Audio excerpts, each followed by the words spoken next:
अब कीजिए फिजिक्स का डर खत्म। फिजिक्स को याद करें मिनटों में। बड़े से बड़े न्यूमेरिकल सॉल्व कीजिए 1 मिनट में। यहां मिलेगा बोर्ड, नीट और जी।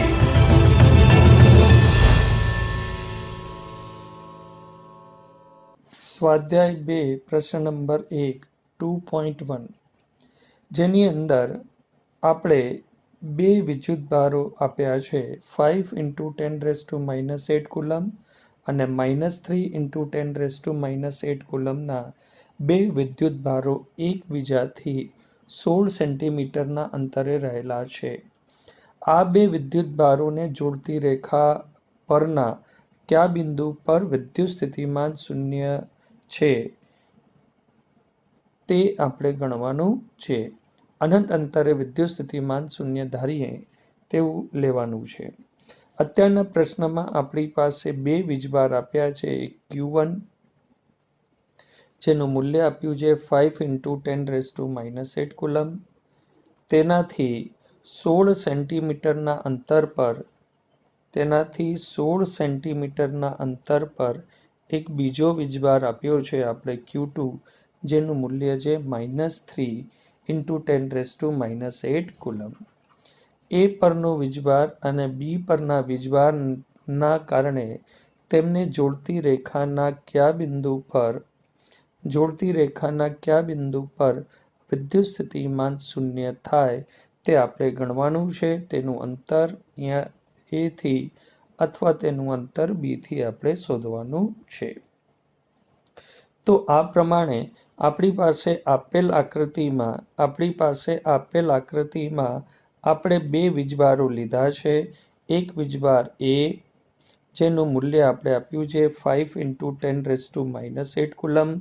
બીજો વીજભાર છે આપણી પાસે B જેનું મૂલ્ય આપ્યું છે આપણે -3 × 10⁻⁸ કુલમ. તેમની વચ્ચેનું અંતર આપણે આપ્યું છે 16 સેન્ટીમીટર, જેને મીટરમાં ફેરવશું તો થઈ જશે 0.16 મીટર. હવે માની લઈએ કે આપણી પાસે P બિંદુ આ સ્થાન પર મળે છે જ્યાં વિદ્યુત સ્થિતિમાન આપણે શૂન્ય પ્રાપ્ત થાય છે.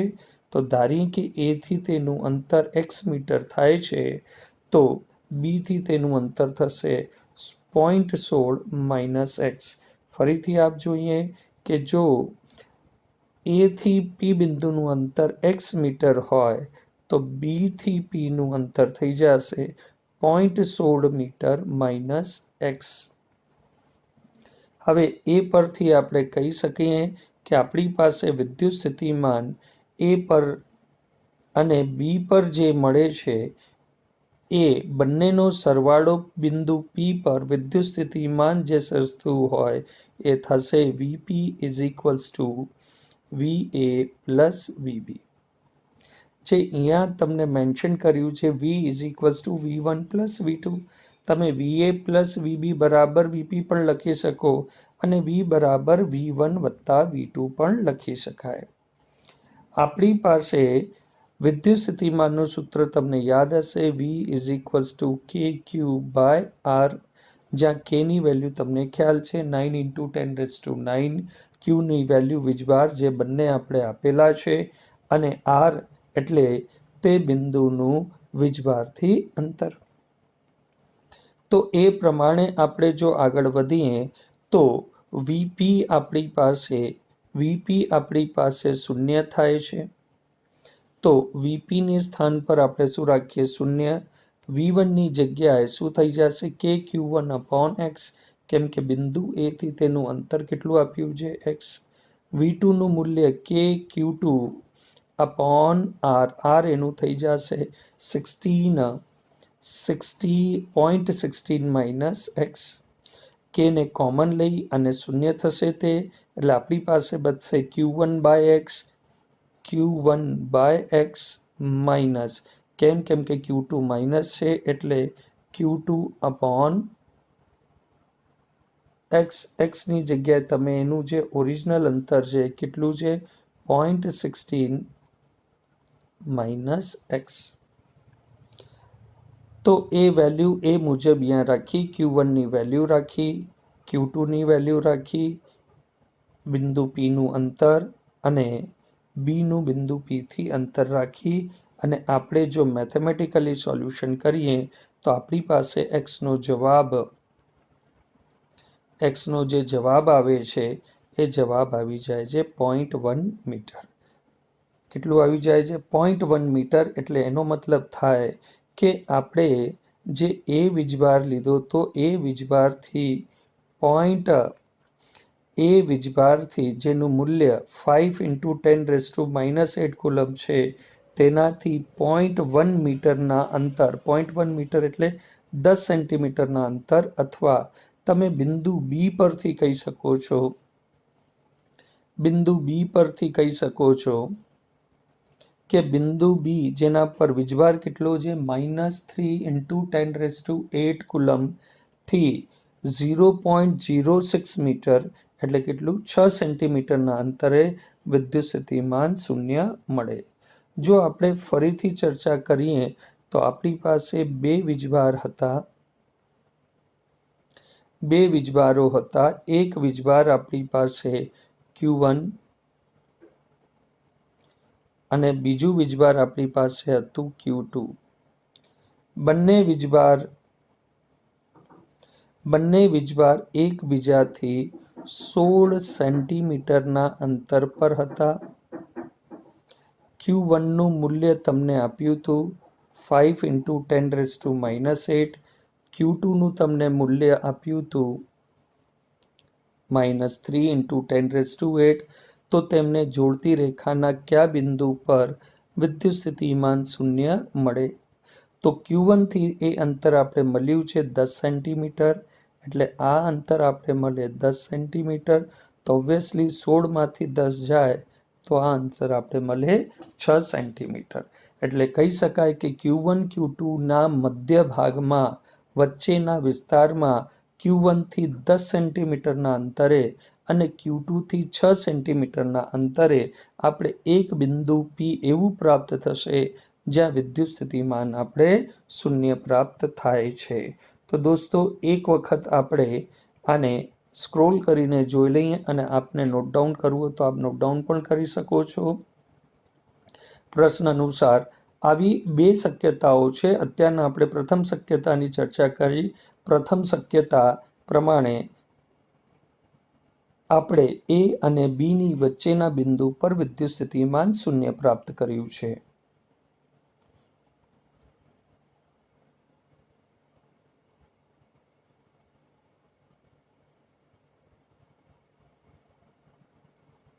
હવે આપણે બીજી શક્યતાની ચર્ચા કરીએ. બીજી શક્યતાની ચર્ચા એવી રીતે થશે કે આપણે એક બીજું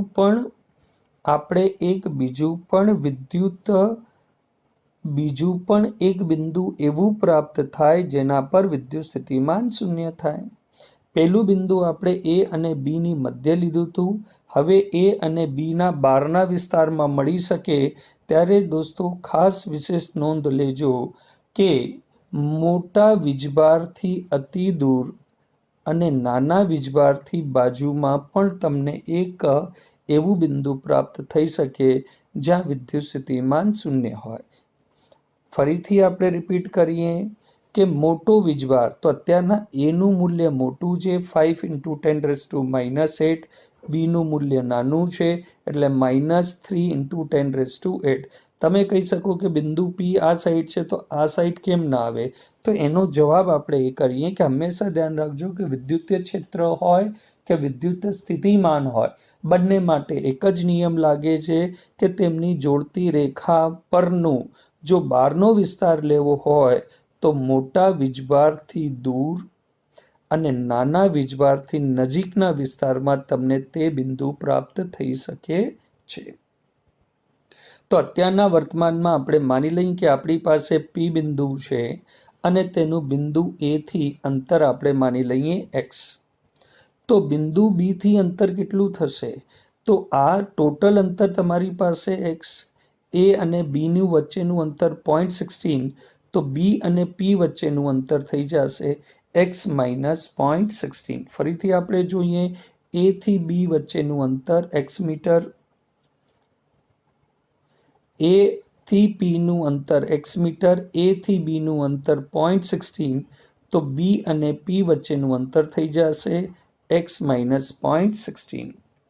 પાછી એ જ વાત થશે, પી પરનું વિદ્યુત સ્થિતિમાન વીપી બરાબર શું થશે? વીએ પ્લસ વીબી, જ્યાં વીપી આપણે 0 આપ્યું છે એટલે થશે વીએ વત્તા વીબી.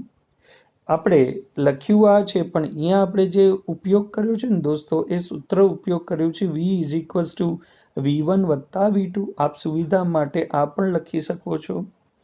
તો વીનું મૂલ્ય અર્થાત વીપીનું મૂલ્ય 0 થશે, V1 અને V2. જેમ આપણે પ્રથમ કિસ્સામાં સોલ્યુશન કર્યું હતું તે જ પ્રમાણે સોલ્યુશન કરશું કે Q1 નું મૂલ્ય અપોન તેનું P બિંદુથી અંતર x, કે બીનું મૂલ્ય માઇનસમાં અને બીપીનું અંતર x માઇનસ 0.16. મેથેમેટિકલી સોલ્યુશન કરશું દોસ્તો, અને આપણી પાસે એ સોલ્યુશન ભાગરૂપે આવી જશે x બરાબર 0.4. એટલે કહી શકાય, એટલે આપણે કહી શકીએ, શું કહી શકાય આપણેથી, કે એ થી બીનું અંતર થશે 0.4 અને બી થી એનું અંતર થઈ જશે 0.4 માઇનસ 16. એટલે વિદ્યાર્થી મિત્રો, આપણે પાછી ચર્ચા કરી શકીએ કે બીજી શક્યતા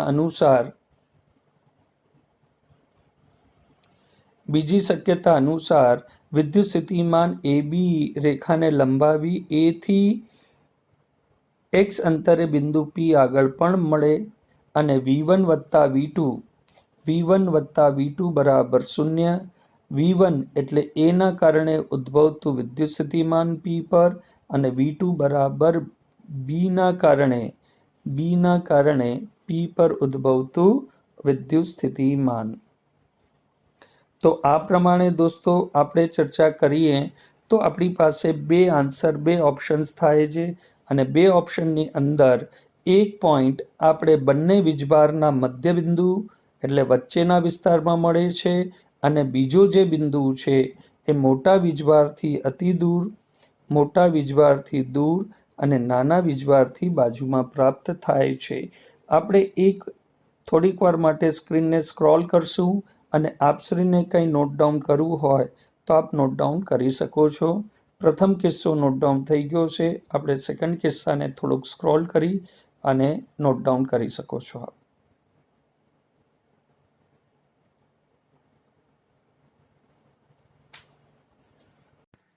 પ્રશ્ન નંબર 2.2, જેનામાં 10 સેન્ટીમીટર બાજુવાળું એક નિયમિત ષટકોણ જેના દરેક શિરોબિંદુઓ પર 5 મ્યુસી વીજભાર છે. ષટકોણના કેન્દ્ર પર સ્થિતિમાન ગણો. હવે આપણે ષટકોણની થોડી ભૌમિતિક રચના વિશે ખ્યાલ હોવું જોઈએ. જેમ આકૃતિમાં સ્પષ્ટ છે કે ષટકોણના બે બિંદુઓ વચ્ચેનું તેના કેન્દ્ર સાથે જોડતા બિંદુઓ સાથે તે ખૂણો 60 ડિગ્રીનો બનાવે છે.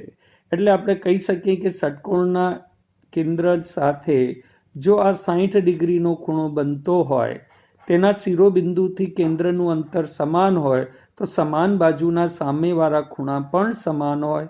એટલે આ પણ 60 થશે, આ પણ 60 થશે. તો બનતા ત્રિકોણના દરેક શિરોબિંદુઓ 60 ડિગ્રીના હોવાથી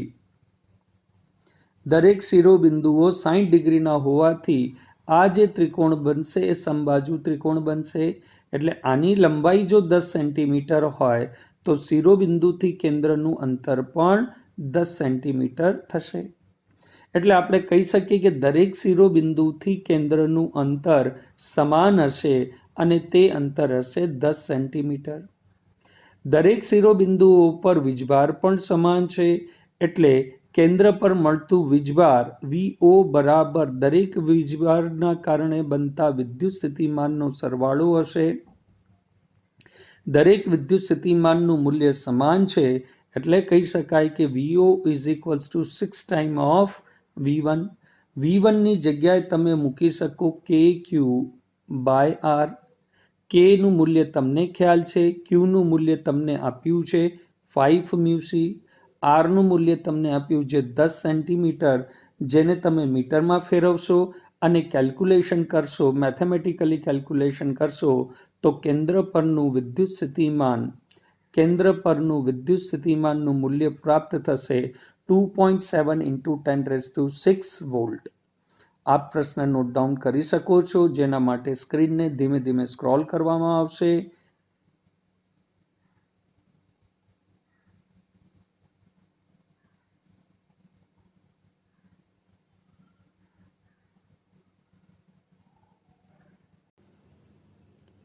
પ્રશ્ન નંબર 2.4, જેની પરીક્ષામાં મૂલ્યાંકન 3 માર્કનું હોઈ શકે. પ્રશ્ન નંબર 3માં 2.4માં આપણે કીધું છે કે 12 સેન્ટીમીટર ત્રિજ્યાનો એક ગોળાકાર સુવાહકની સપાટી પર 1.6 into 10⁻⁻7 કુલમ વિદ્યુત ભાર નિયમિત રીતે વિતરિત થયેલો છે. મતલબ 12 સેન્ટીમીટર ત્રિજ્યાવાળું એક ગોળાકાર, જેની ત્રિજ્યા તમને 12 સેન્ટીમીટર આપી છે, તેના પર 1.6 into 10⁻⁻7 પરનો વીજભાર, પોઝિટિવ વીજભાર સમાન રૂપે પથરાયેલો છે. તો આ માહિતી પરથી તમને ટોટલ 3 વસ્તુ સોલ્વ કરવાની છે. ગોળાની અંદરના વિસ્તારમાં વિદ્યુત ક્ષેત્ર કેટલું હશે, ગોળાની તરત બહારનો વિસ્તાર એટલે એક્ઝેક્ટ ગોળાની સપાટી પર પણ માની શકાય, અને ગોળાના કેન્દ્રથી 18 સેન્ટીમીટર પર આવેલા બિંદુ પરનું વિદ્યુત ક્ષેત્ર કેટલું ઉદ્ભવે તે શોધવાનું છે. 3 કિસ્સા છે. તો આપણે ખ્યાલ હોવું જોઈએ કે એક ગોળાકાર લીધો, ગોળાકારના અંદરના વિસ્તારમાં સદૈવ વિદ્યુત ક્ષેત્ર શૂન્ય હોય. ધ્યાન રાખજો, વિદ્યુત સ્થિતિમાન શૂન્ય નથી હોતું, વિદ્યુત ક્ષેત્ર શૂન્ય હોય છે. એટલે આપણી પાસે પહેલા ભાગનો જવાબ આવી ગયો કે ગોળાના અંદરના વિસ્તારમાં વિદ્યુત ક્ષેત્રનું મૂલ્ય શૂન્ય થશે. આ તો એક થિયોરી બેઝ પ્રશ્ન છે, જે તમને સોલ્યુશનમાં પણ દર્શાવ્યું છે. તો એ ભાગનો જવાબ તમે લખશો કે ગોળાના અંદરના દરેક બિંદુ પર વિદ્યુત ક્ષેત્ર શૂન્ય હોય છે. એટલે આ ડાયરેક્ટ કોન્સેપ્ચ્યુઅલ પ્રશ્ન થઈ ગયો.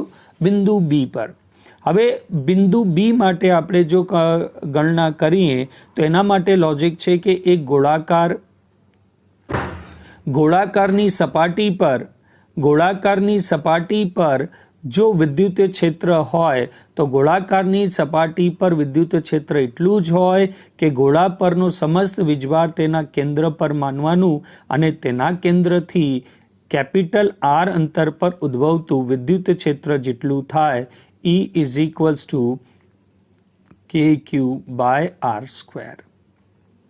આપણે ખ્યાલ છે કે ગોળાકારની સપાટી પરનું વિદ્યુત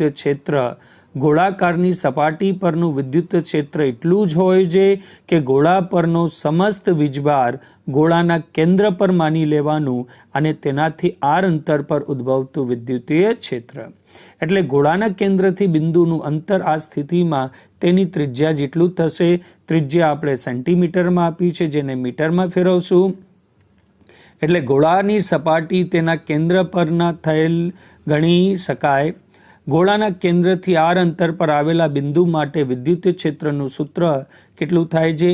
ER = kq/r². Kની વેલ્યુ તો તમને ખ્યાલ છે, 9 into 10⁹. ક્યુનું મૂલ્ય તમને આપ્યું છે 1.6 into 10⁻⁻7, અને આરનું મૂલ્ય આપ્યું છે 12 સેન્ટીમીટર, જેને મીટરમાં ફેરવશું એટલે 0.12નો સ્ક્વેર થશે. મેથેમેટિકલી કેલ્ક્યુલેશન બાદ ગોળાની તરત બહાર અથવા ગોળા પરના વિસ્તારનું ઉદ્ભવતું વિદ્યુતીય ક્ષેત્ર તમને મળશે 10⁵ ન્યૂટન પર કુલમ. હવે ત્રીજા પાર્ટમાં આપણે કીધું છે, ત્રીજા પાર્ટમાં કીધું છે કે ગોળાના કેન્દ્રથી 18 સેન્ટીમીટર, ગોળાની ત્રિજ્યા 12 સેન્ટીમીટરની છે, એટલે 18 સેન્ટીમીટર નિશ્ચિત રૂપથી ગોળાના બહારનું વિસ્તારનું આવશે.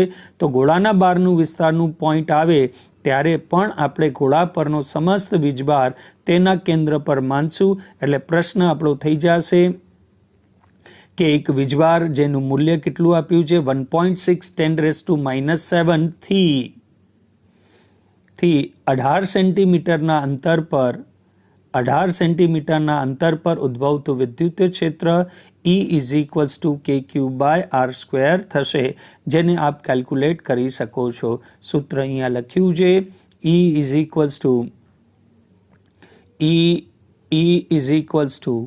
kq/r² અથવા x², દરેકની મૂલ્ય મૂકી કેલ્ક્યુલેશન કરી શકો છો. એટલે કેલ્ક્યુલેશનમાં તમારી પાસે k ની વેલ્યુ, q ની વેલ્યુ અને r ની વેલ્યુ અથવા x² ની વેલ્યુ મૂકી અને કેલ્ક્યુલેટ કરશો તો 18 સેન્ટીમીટરના અંતર પર ઉદ્ભવતું વિદ્યુત ક્ષેત્ર લગભગ 4.44 × 10⁴ ન્યૂટન પર કુલમ્બ થશે. હવે આપણે આને ધીમેથી સ્ક્રીનને સ્ક્રોલ કરી અને આપને નોટ ડાઉન કરવું હોય તો આપ નોટ ડાઉન કરી શકો છો.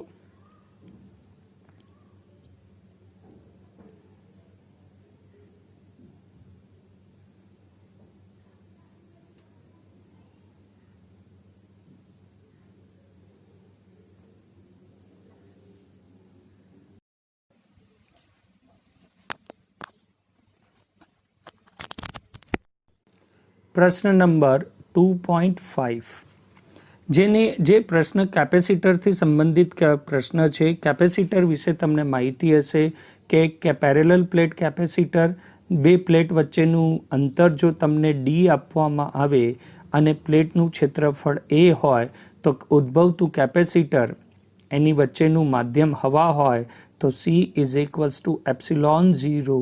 A/d થાય છે. આ માહિતી અગત્યની છે. આ માહિતી પરથી જ આ પ્રશ્ન થશે કે બે પ્લેટોની વચ્ચે માધ્યમ આપણે કયું આપ્યું છે હવા. સમાંતર પ્લેટ કેપેસિટરનું કેપેસિટન્સ એટલે સીનું મૂલ્ય આપણે આપ્યું છે 8 pf. pf એટલે પિકાફેરાડ, જેનું વેલ્યુ આપી છે 10⁻12 ફેરાડ. એટલે કેપેસિટર આપ્યું છે જેની મૂલ્ય આપી છે 8 pf, જેને તમે કન્વર્ટ કરશો તો C = 8 × 10 પિકાફેરાડની વેલ્યુ અહીંયા આપી છે 10⁻12 ફેરાડ થશે. એટલે હવામાં એક સમાંતર પ્લેટ કેપેસિટર જેનું કેપેસિટન્સનું મૂલ્ય આપ્યું છે 8 pf. હવે આ કેપેસિટરની અંદર કોઈ પ્રકારનો ફેરફાર કરવામાં આવે છે. પ્રશ્નને આપણે કન્ટિન્યુ કરીએ. જો બે પ્લેટો વચ્ચેનું અંતર અડધું કરવામાં આવે એટલે બે પ્લેટ વચ્ચેનું અંતર d હતું, એની જગ્યાએ હવે અંતર તમે કરી નાખ્યું અડધું, અર્થાત કેટલું કરી નાખ્યું d/2. હજી બીજું કરેક્શન છે. અને તેમને વચ્ચેના અવકાશમાં ડાઇલેક્ટ્રિક અચળાંક 6 વાળું માધ્યમ મૂકવામાં આવે તો તમને ખ્યાલ છે કે ડાઇલેક્ટ્રિક અચળાંક મૂકવામાં આવે ત્યારે કેપેસિટન્સનું મૂલ્ય થાય છે C' = kc. કેપેસિટરમાં જ્યારે ડાઇલેક્ટ્રિક અચળાંક મૂકવામાં આવે તો તેનું મૂલ્ય થાય C' = kc. અથવા C ની જગ્યાએ તમે એનું સૂત્ર મૂકી શકો છો. શું મૂકી શકો છો? ε0 A/d. એટલે આપણી પાસે C' નું મૂલ્ય કેટલું થઈ જશે? C' નું મૂલ્ય થઈ જશે k ε0 A/d. તો એ પરથી આપણે કહીએ કે હવામાં જો કેપેસિટરનું સૂત્ર કેટલું હોય છે? હવામાં કેપેસિટરનું સૂત્ર હોય છે C0 = ε0 A/d. C0 નું મૂલ્ય તમને આપ્યું છે, કેટલું આપ્યું છે? 8 pf. એટલે C0 ની જગ્યાએ એનું મૂલ્ય મૂક્યું, કેટલું મૂક્યું? 8 × 10⁻12. સૂત્રની જગ્યાએ સૂત્ર, જેને કહેશું સમીકરણ નંબર 1. હવે કેપેસિટરની બે પ્લેટોની વચ્ચે ડાઇલેક્ટ્રિક ભર્યા બાદ બે પ્લેટો વચ્ચેનું અંતર અડધું કરીએ તો તેનું કેપેસિટન્સ કેટલું થાય? તો તેનું કેપેસિટન્સ આપણી પાસે થશે C' = સૂત્ર શું હતું? C dash is equals to K C. તો C dash is equals to કે સીની જગ્યાએ આવશે એપ્સિલોન 0 એ અપોન ડી, પણ અત્યારના તમે અંતર કેટલું કરી નાખ્યું છે? અડધું કરી નાખ્યું છે, એટલે થશે d/2. આનું જે મેથેમેટિકલી સોલ્યુશન થશે એ અહીંયા દર્શાવેલું છે. કેટલું થશે? 2k એપ્સિલોન 0 એ અપોન ડી, જેમાંથી એપ્સિલોન 0 એ અપોન ડીનું મૂલ્ય તમારી પાસે આવેલું છે અને એની વેલ્યુ કેટલી છે? 8 ઇન્ટુ એટલે 2ની વેલ્યુ, કેપેસિટર કેની વેલ્યુ 6 અને એપ્સિલોન 0 એ અપોન ડીનું મૂલ્ય અહીંયાથી તમે મૂક્યું છે. કેટલું મૂક્યું છે? 8 ઇન્ટુ 10⁻12. અને આને મેથેમેટિકલી આપણે સોલ્વ કરી લઈએ, કેલ્ક્યુલેટરનો ઉપયોગ કરીને સોલ્વ કરી લઈએ તો કેપેસિટન્સનું મૂલ્ય આવશે 96 ઇન્ટુ 10⁻12, 10⁻12, જેને તમે શું કહી શકશો? પીકા ફેરાડ. જેથી આપણી પાસે સોલ્યુશન આવી ગયું કે જે નવું કેપેસિટન્સ બનશે સી ડેશ એ બનશે 96 pf. આપ નોટ ડાઉન કરી શકો છો. કેપેસિટરનું ઓરિજિનલ મૂલ્ય C epsilon 0 A by D. C dash is equals to C dash is equals to C dash is equals to K C. સીની જગ્યાએ સીનું નવું મૂલ્ય મૂકી શકો છો. શું આવશે? એપ્સિલોન 0 એ અપોન ડીસી, જે અહીંયા મેન્શન કરેલું છે.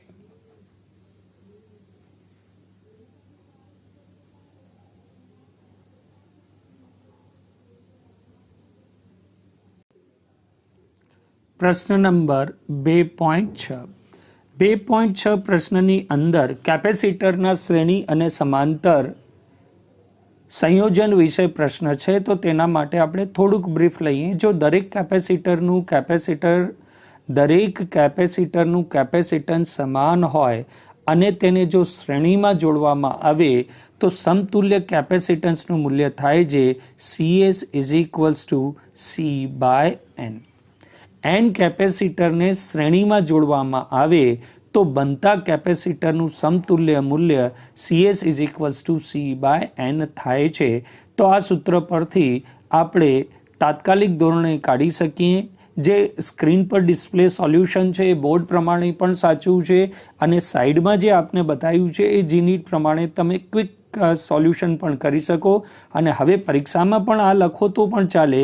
તો સમતુલ્ય કેપેસિટર શું આપ્યું છે? આપણે પ્રશ્ન વિશે ચર્ચા કરીએ કે આપણી પાસે 9 pf કેપેસિટર્સ ધરાવતા 3 કેપેસિટરો, એટલે દરેક કેપેસિટરનું મૂલ્ય C1 બરાબર C2 બરાબર C3, દરેકનું મૂલ્ય આપણે આપ્યું છે 9 pf. એટલે કેપેસિટર દરેક આપણી પાસે સમાન થયા એ તારણ લઈને ચાલશું. કેપેસિટરને શ્રેણીમાં જોડેલ છે. કેનામાં જોડેલ છે? શ્રેણીમાં. તો સંયોજનનું કુલ કેપેસિટન્સ કેટલું થશે? એટલે પહેલો પાર્ટ તો આપણા માટે અતિ સામાન્ય થઈ ગયો. જો સમાન કેપેસિટર, 3 સમાન કેપેસિટર એટલે n બરાબર આપણી પાસે 3 થઈ ગયું. શ્રેણીમાં જોડવામાં આવે તો સંયોજનનું સમતુલ્ય કેપેસિટન્સ ઇક્વિવેલન્ટ કેટલું થાય? CS is equals to C/N. આ સૂત્ર ત્યારે જ લાગે જ્યારે દરેક કેપેસિટરનું મૂલ્ય સમાન હોય. તો સીનું મૂલ્ય આપણે કેટલું આપ્યું છે? 9. તો 9 અને કેપેસિટરોની સંખ્યા આપણે કેટલી આપી છે? કેપેસિટરોની સંખ્યા આપણે આપી છે 3.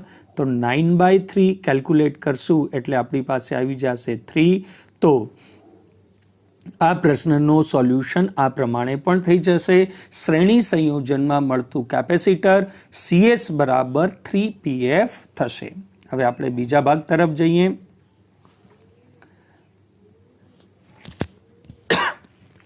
બીજા ભાગની અંદર શું કીધું છે આપણે કે આ સંયોજનને 120 વોલ્ટની સપ્લાય સાથે જોડવામાં આવે. આ એક પાર્ટ છે.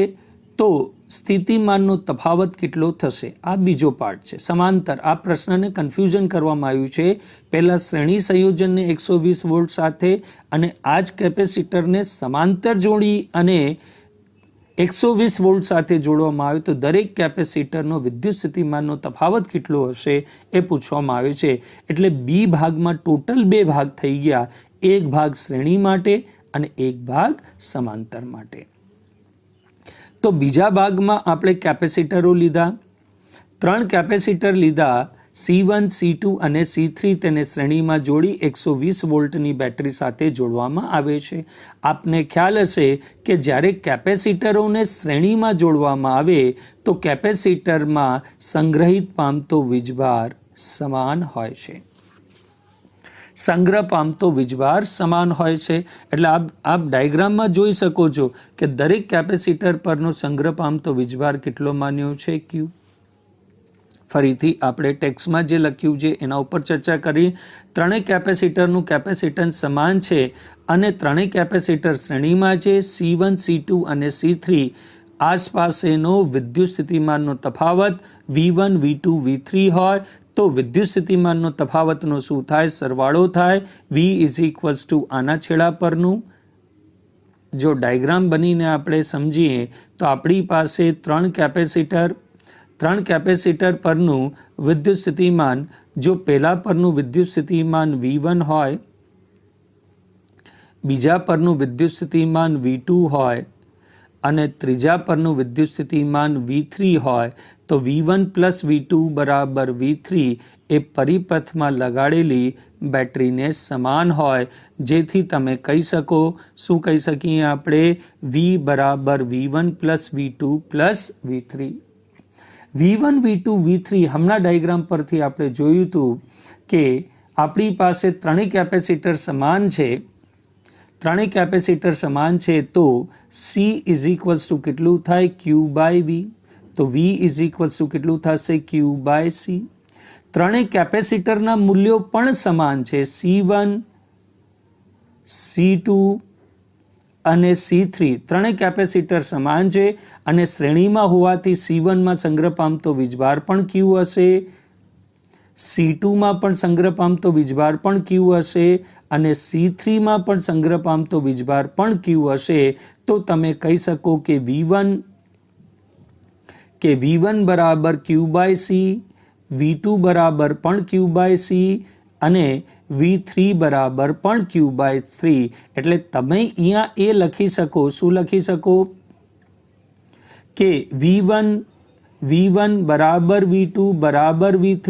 કેમ કે દરેકના મૂલ્ય કેટલા થશે? V1 = V2 = V3 અને દરેકના મૂલ્ય થશે Q/C. શ્રેણીમાં હોવાથી દરેકમાં સંગ્રહ પામતો વીજભાર પણ સમાન છે અને તેના કેપેસિટરનું મૂલ્ય પણ સમાન છે. જેથી તમે કહી શકો કે V1 = V2 = V3. તો ટોટલ વોલ્ટેજ તમારી પાસે છે 120.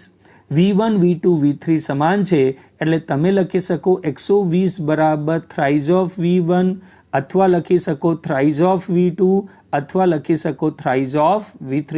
કેલ્ક્યુલેટ કરશું એટલે ત્રણેય પરનો વિદ્યુત સ્થિતિમાન ત્રણેય કેપેસિટરના છેડા પરનો વિદ્યુત સ્થિતિમાન આપણે કેટલો મળી જશે? 40 વોલ્ટ મળી જશે.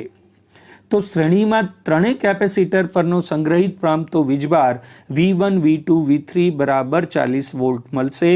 ધ્યાન રાખવાવાળી વાત છે કે કેપેસિટર જ્યારે શ્રેણીમાં હોય ત્યારે તેમાં સંગ્રહ પામતો વીજભાર સમાન હોય છે. હવે આપણે ત્રીજા ભાગ તરફ જઈએ. ત્રીજા ભાગમાં એવું કીધું છે કે જો ત્રીજો ભાગ એટલે પ્રશ્નનો આમ બીજો ભાગ છે પણ બીજા ભાગનો બીજો ભાગ એટલે આપણી પાસે થાય છે ત્રીજો ભાગ. બીજા ભાગની રીતિ શ્રેણીમાં જોડવામાં આવે તો તમને ખ્યાલ છે કે કેપેસિટરને જ્યારે શ્રેણીઓમાં જોડવામાં આવે ત્યારે શું સમાન હોય છે? એક્ઝેક્ટલી તેમના છેડા પરનો વિદ્યુત સ્થિતિમાન સમાન હોય છે. તેના છેડા પરનો દરેકના છેડા પરનો વિદ્યુત સ્થિતિમાન સમાન હોય છે. એટલે તમે કહી શકો, આ સ્થિતિમાં કહી શકો, શું કહી શકાય? આ સ્થિતિમાં કે V1 = V2 = V3. તો આપણી પાસે કુલ વિદ્યુત સ્થિતિમાન કેટલું હોય?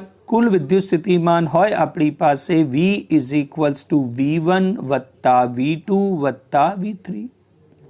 V તમને આપ્યું છે 120. V1 ની જગ્યાએ તમે લખી શકો Q બાય C1 વત્તા આનામાં થશે Q બાય C2 વત્તા થશે Q બાય C3. કેમ કે વિદ્યુત સ્થિતિમાન પણ સમાન છે અને કેપેસિટર પણ સમાન છે, તો સંગ્રહ પામતો વિદ્યુત સ્થિતિમાન પણ સમાન હોવો જોઈએ. કેપેસિટરનો ઇન્ડિવિડ્યુઅલ વિદ્યુત સ્થિતિમાન તો 120 બરાબર Q1 by C1 plus Q2 by C2 વત્તા Q બાય C3. ત્રણેયનો સરવાળો કરશું તો V2 બરાબર આમ જોઈએ તો આપણે લખી શકીએ થ્રાઇસ Q બાય C. 120 બરાબર થ્રાઇસ Q બાય C અને C1 C2 C3 સમાન હોવાથી તમે કેલ્ક્યુલેટ કરી અને દરેક પરનો વિદ્યુત સ્થિતિમાન કેટલો થશે તે દરેક પરનો સંગ્રહ પામતો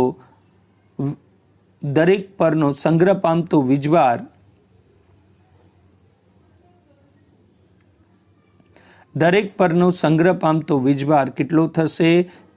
360 into 10⁻⁻12 કુલમ.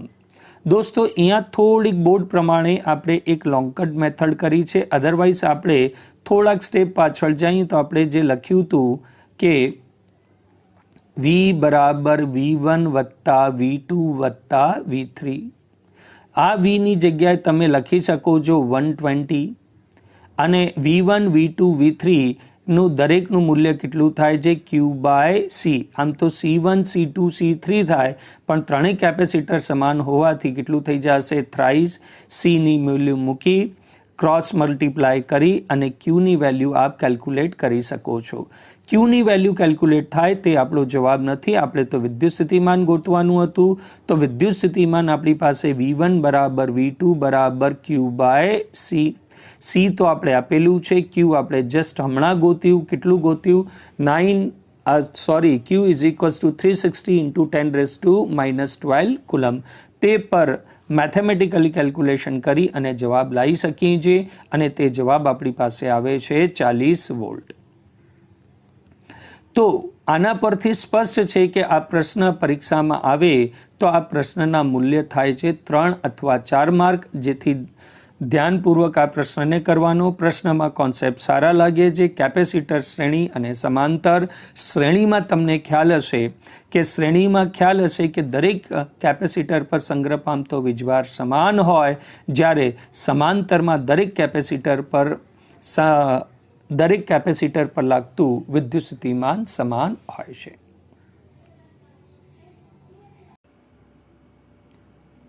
પ્રશ્ન નંબર 2.9 જેની અંદર કેપેસિટરમાં 3 મિલીમીટર જાડાઈના માઇકાની એક પ્લેટ જેનું ડાઇલેક્ટ્રિક અચળાંક 6 આપ્યું છે, કેપેસિટરની બે પ્લેટની વચ્ચે મૂકવામાં આવે, વોલ્ટેજ સપ્લાય જોડેલો રહે ત્યારે અને વોલ્ટેજ સપ્લાય જોડાણથી દૂર કરવામાં આવ્યા બાદ દાખલ કરવામાં આવે તો દરેક કિસ્સાઓને સમજાવવાનું છે.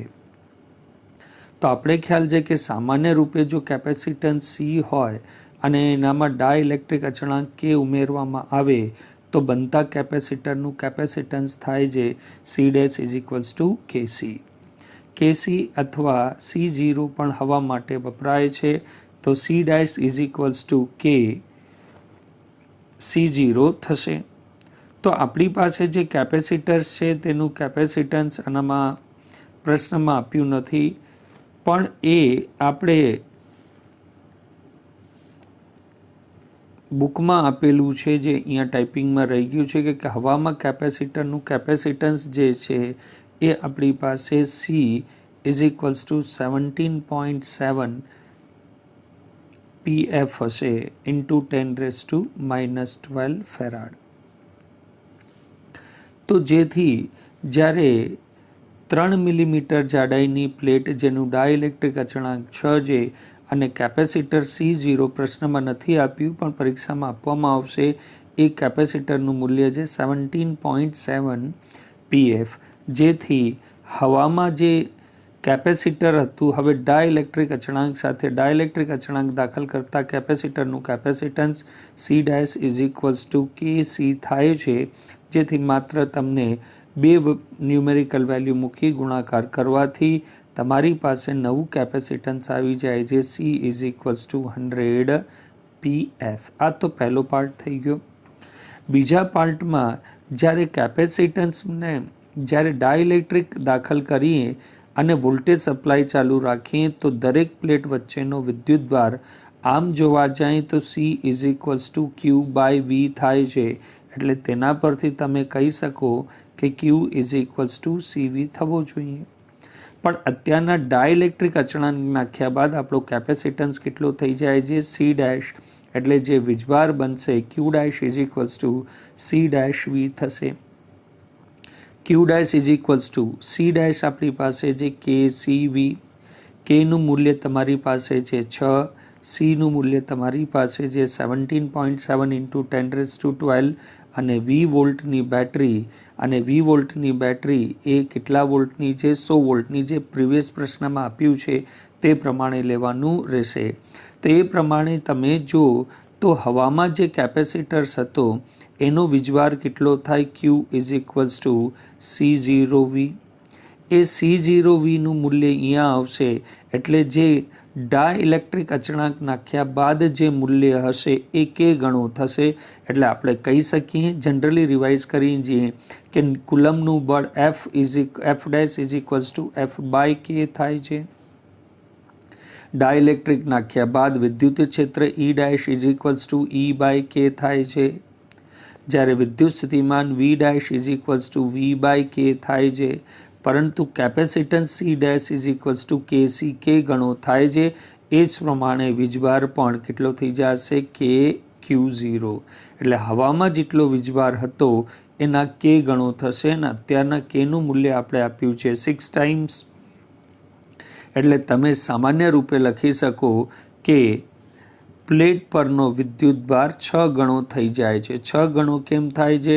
હમણાં આપણે જોયું Q' is equals two KQ0. હવામાં જેટલો વીજભાર સંગ્રહ પામતો હોય કેપેસિટરની બે પ્લેટની વચ્ચે, એનામાં ડાઇલેક્ટ્રિક અચળાંક ઘણો જેટલો થાય છે, અને ડાઇલેક્ટ્રિક અચળાંકનું મૂલ્ય 6 છે. એટલે આપણી પાસે જે સંગ્રહ પામતો વીજભાર હશે Q' is equals two 6 time of Q0 થશે. એટલે જ આપણે આ વાક્ય લખ્યું છે કે પ્લેટો પરનો વિદ્યુતભાર 6 ગણો થઈ જાય છે. હવે આપણે વિદ્યુત સ્થિતિમાનની ચર્ચા કરશું કે વિદ્યુત સ્થિતિમાન ઉપર શું ફરક પડે છે. તો બેટરીનો સપ્લાય અચળ રહેતો હોવાથી કેપેસિટરની બે પ્લેટોનો વચ્ચેનું P અચળ રહે છે.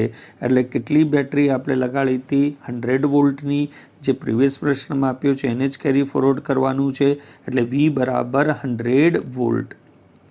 આમ આપણે જોઈએ તો જ્યારે વોલ્ટેજ સપ્લાય જોડેલો રહે ત્યારે વીજભાર કેપેસિટન્સ જે છે એ capacitance C' is equals to KC થાય છે.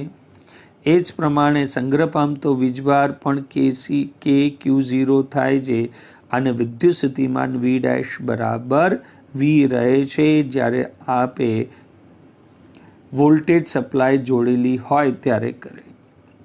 સેકન્ડ પાર્ટની આપણે ચર્ચા કરીએ તો સેકન્ડ પાર્ટમાં વોલ્ટેજ સપ્લાયનું જોડાણ દૂર કર્યા બાદ, એટલે કેપેસિટન્સમાં જે બેટરી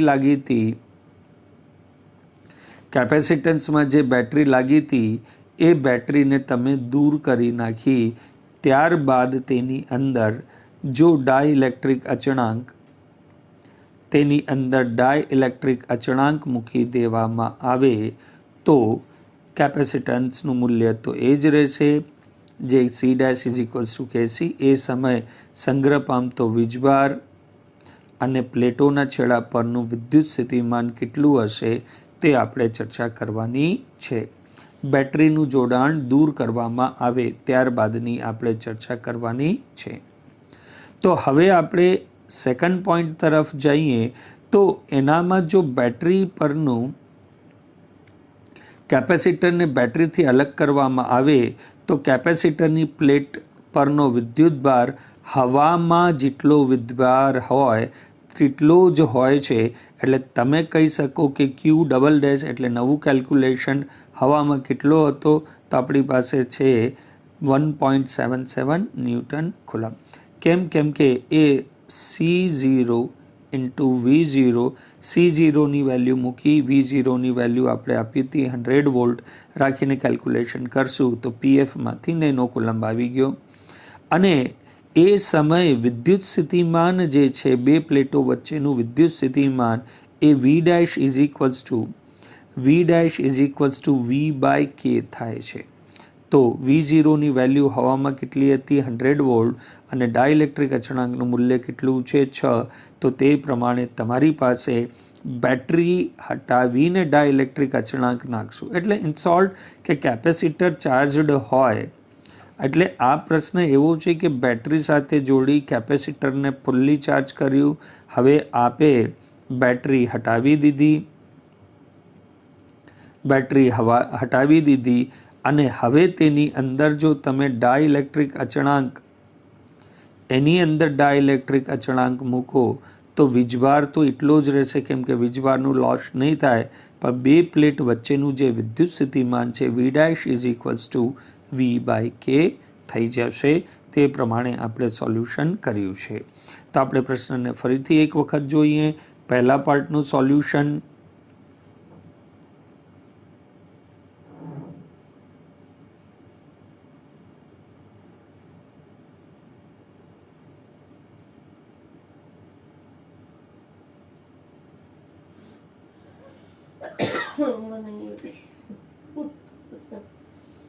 પ્રશ્ન નંબર 2.10 અતિ સામાન્ય પ્રશ્ન અને પરીક્ષામાં જો આવે તો આ MCQ સ્વરૂપે આવી શકે છે. અને સિમ્પલ લોજિક છે કે આપણી પાસે જો એક કેપેસિટર હોય જેનું કેપેસિટન્સ C હોય અને એને 20 વોલ્ટની બેટરી સાથે જોડવામાં આવે તો તેનામાં સંગ્રહ પામતી ઉર્જા, કેપેસિટરની અંદર સંગ્રહ પામતી વિદ્યુત ઉર્જાનું સૂત્ર આપ સૌને ખ્યાલ હશે કે સંગ્રહ પામતી ઉર્જાનું સૂત્ર U=12CV² થાય છે. જ્યાં કેપેસિટર્સનું મૂલ્ય આપ્યું છે 12 μF અને એને 50 વોલ્ટની બેટરી સાથે જોડવામાં આવે છે તો સંગ્રહ પામતી ઉર્જા U=12CV², જ્યાં Cનું મૂલ્ય તમને આપ્યું છે 12 μF અને Vનું મૂલ્ય આપ્યું છે આપને 50 વોલ્ટ. વેલ્યુ મૂકી અને સિમ્પલ કેલ્ક્યુલેશન કરશું તો સંગ્રહ પામતી ઉર્જા આપણી પાસે આવી જશે U=15 × 10⁻⁹ જૂલ.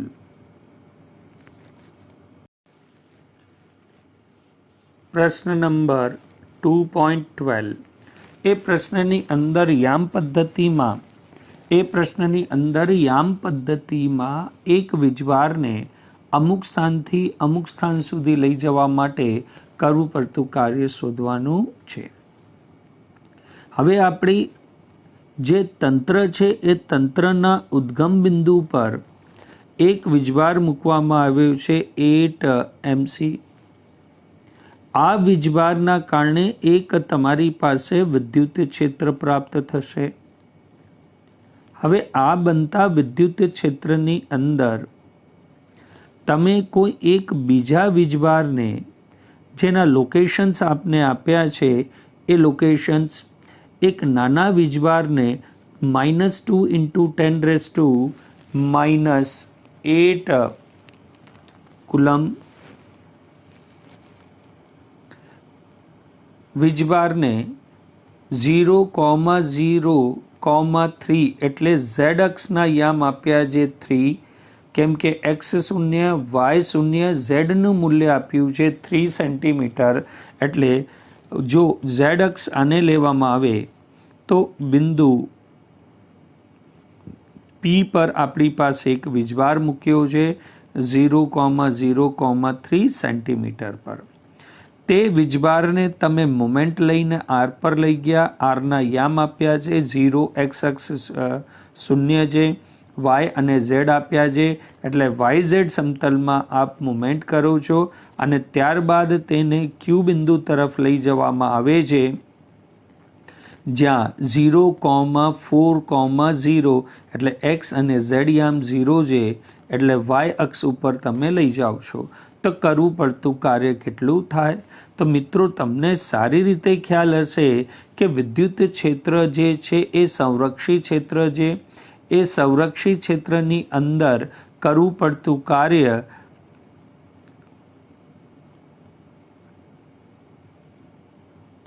એ કોઈ બિંદુને કોઈ વીજભારને લઈ જવા માટે કરવું પડતું કાર્ય તેના માર્ગ પર આધારિત નથી, તે માત્ર પ્રારંભિક અને અંતિમ અવસ્થા પર આધારિત છે. તો વર્તમાન કિસ્સામાં આપણે જોયું કે વીજભારને તમે P થી R લઈ ગયા અને પછી R થી Q પર લઈ ગયા તો આપણી પાસે કરવું પડતું કાર્ય માત્ર P થી તમે ડાયરેક્ટ Q સુધી જાઓ એટલું જ કાર્ય કરવું પડે છે. કરવા પડતા કાર્ય માટેના જે સૂત્રો આપણે વાપરીએ છીએ એ સૂત્ર તમને સારી રીતે ખ્યાલ હશે. આપણે ચર્ચા પણ થઈ ચૂકી છે કે વિદ્યુત ક્ષેત્રમાં કોઈ વીજભારને લઈ જવા માટે કરવું પડતું કાર્ય Q ઇન્ટુ ડેલ્ટા V થાય છે. તો W is equals two Q. Q એટલે કયો? જે વીજભાર તમે મુમેન્ટ લ્યો છો તે વીજભાર. મુમેન્ટ લેવાવાળું વીજભાર આપણી પાસે છે -2 ઇન્ટુ 10⁻⁸.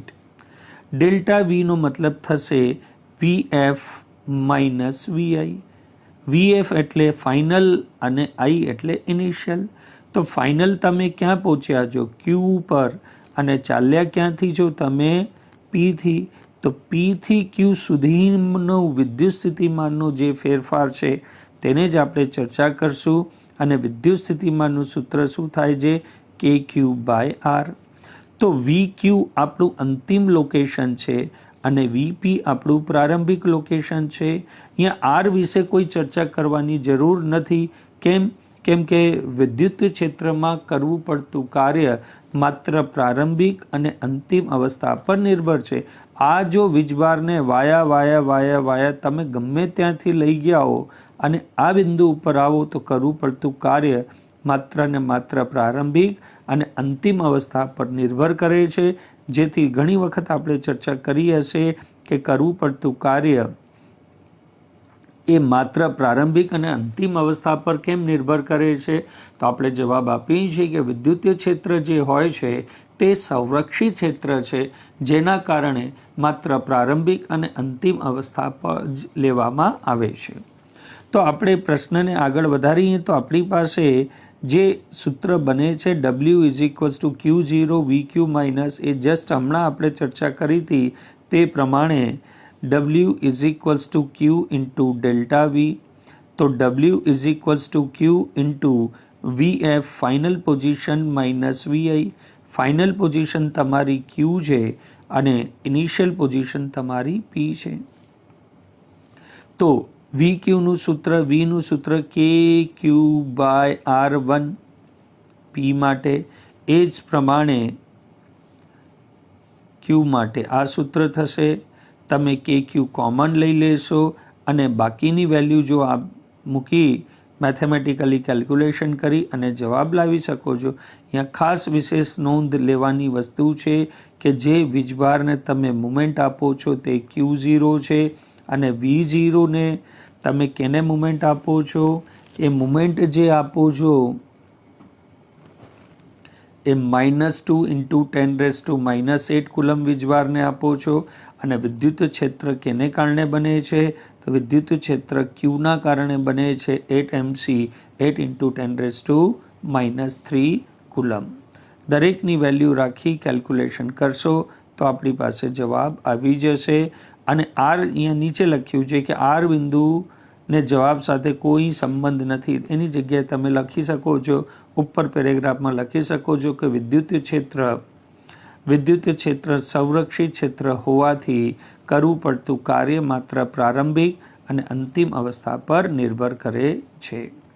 તો આ પ્રશ્નમાં પરીક્ષામાં જો આ પ્રશ્ન આવે તો આ પ્રશ્નના માર્કિંગ 3 થાય છે, જેની વિશેષ નોંધ લેવી. તમે પ્રશ્નને એક વખત ફરીથી જોઈ શકો છો.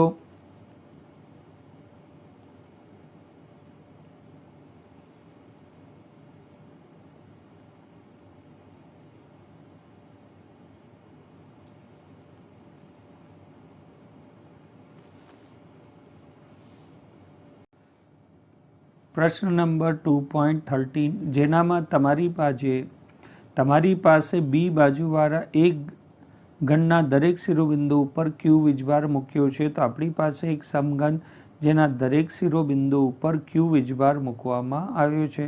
તો એક સમઘનના કુલ 8 શિરોબિંદુ ઉપર ક્યુ વીજભાર મૂકવામાં આવ્યો છે. વિદ્યુતભારોના તંત્રના લીધે ઘનના કેન્દ્ર પર સ્થિતિમાન એટલે ઘનના કેન્દ્ર પર આ દરેક વીજભારના કારણે વિદ્યુત સ્થિતિમાન અને વિદ્યુત ક્ષેત્ર શોધવાનું છે.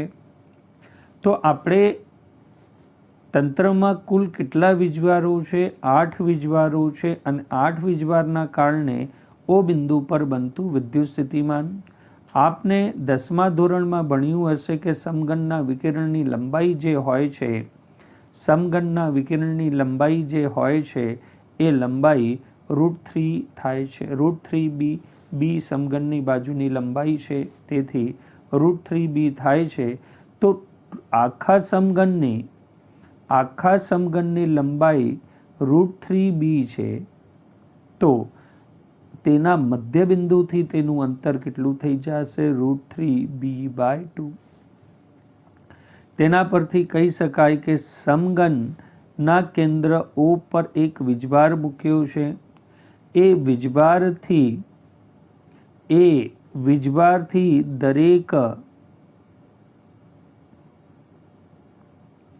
દરેક શિરોબિંદુઓ પર નું અંતર સમાન થશે. √3b/2, √3b/2, √3b/2, √3b/2. એ જ પ્રમાણે નીચે તરફ પણ √3b/2, √3b/2, √3b/2, √3b/2 અને દરેક પરનો વીજભાર સમાન છે. એટલે દરેક વીજભાર દ્વારા ઉદ્ભવતું વિદ્યુત સ્થિતિમાન સમાન હોવું જોઈએ. એટલે કુલ વિદ્યુત સ્થિતિમાન થશે 8 × V અને V નું મૂલ્ય થઈ જશે kq/r અને જ્યાં R નું મૂલ્ય આપણી પાસે છે √3b/2. તો તે પરથી આપણે કહી શકાય કે સમઘનના કેન્દ્ર પર સ્થિતિમાન U = kq 8kq/r 8kq R નું મૂલ્ય રાખી દીધું √3/2 √3b/2 અને મેથેમેટિકલી કેલ્ક્યુલેશન કરી અને જવાબ લાવી શકો છો. હવે સમઘનના કેન્દ્ર પર ઉદ્ભવતું વિદ્યુત સ્થિતિમાન, તો એ વિદ્યુત સ્થિતિમાન શૂન્ય થશે. એનું કારણ છે કે આ શિરોબિંદુના કારણે ઓ બિંદુ પર વિદ્યુત ક્ષેત્રની દિશા નીચે તરફ હશે અને એના જસ્ટ સામેના કોર્નરના કારણે રહેલા વીજભારનું વિદ્યુત ક્ષેત્ર ઉપરની દિશામાં હશે.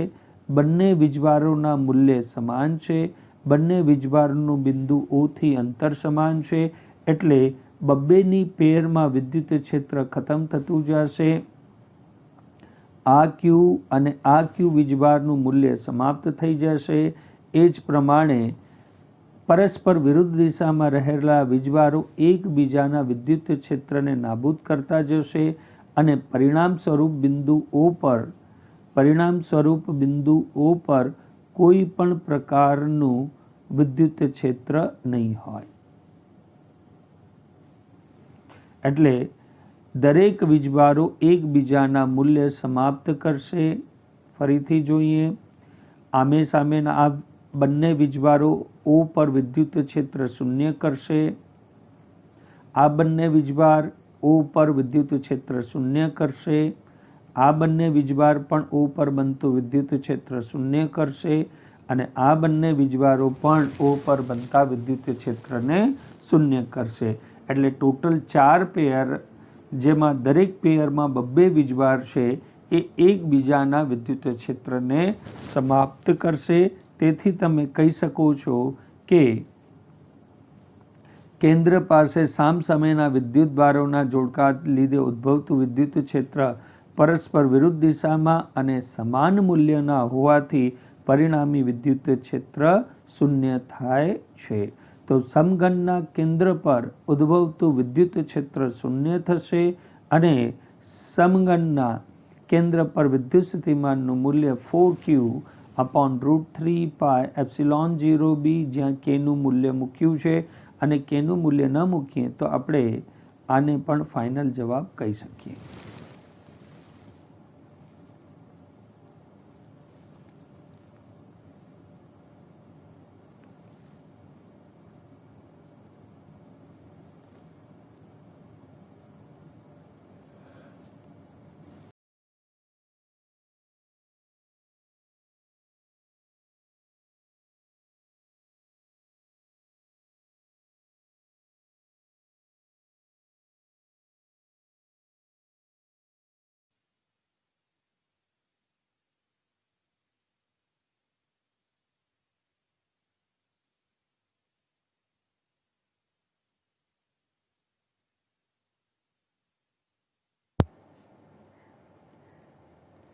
આકૃતિમાં દર્શાવ્યા મુજબ ચોરસ ABCDના શિરોબિંદુઓ પર 4 વિદ્યુતભાર ગોઠવેલ છે.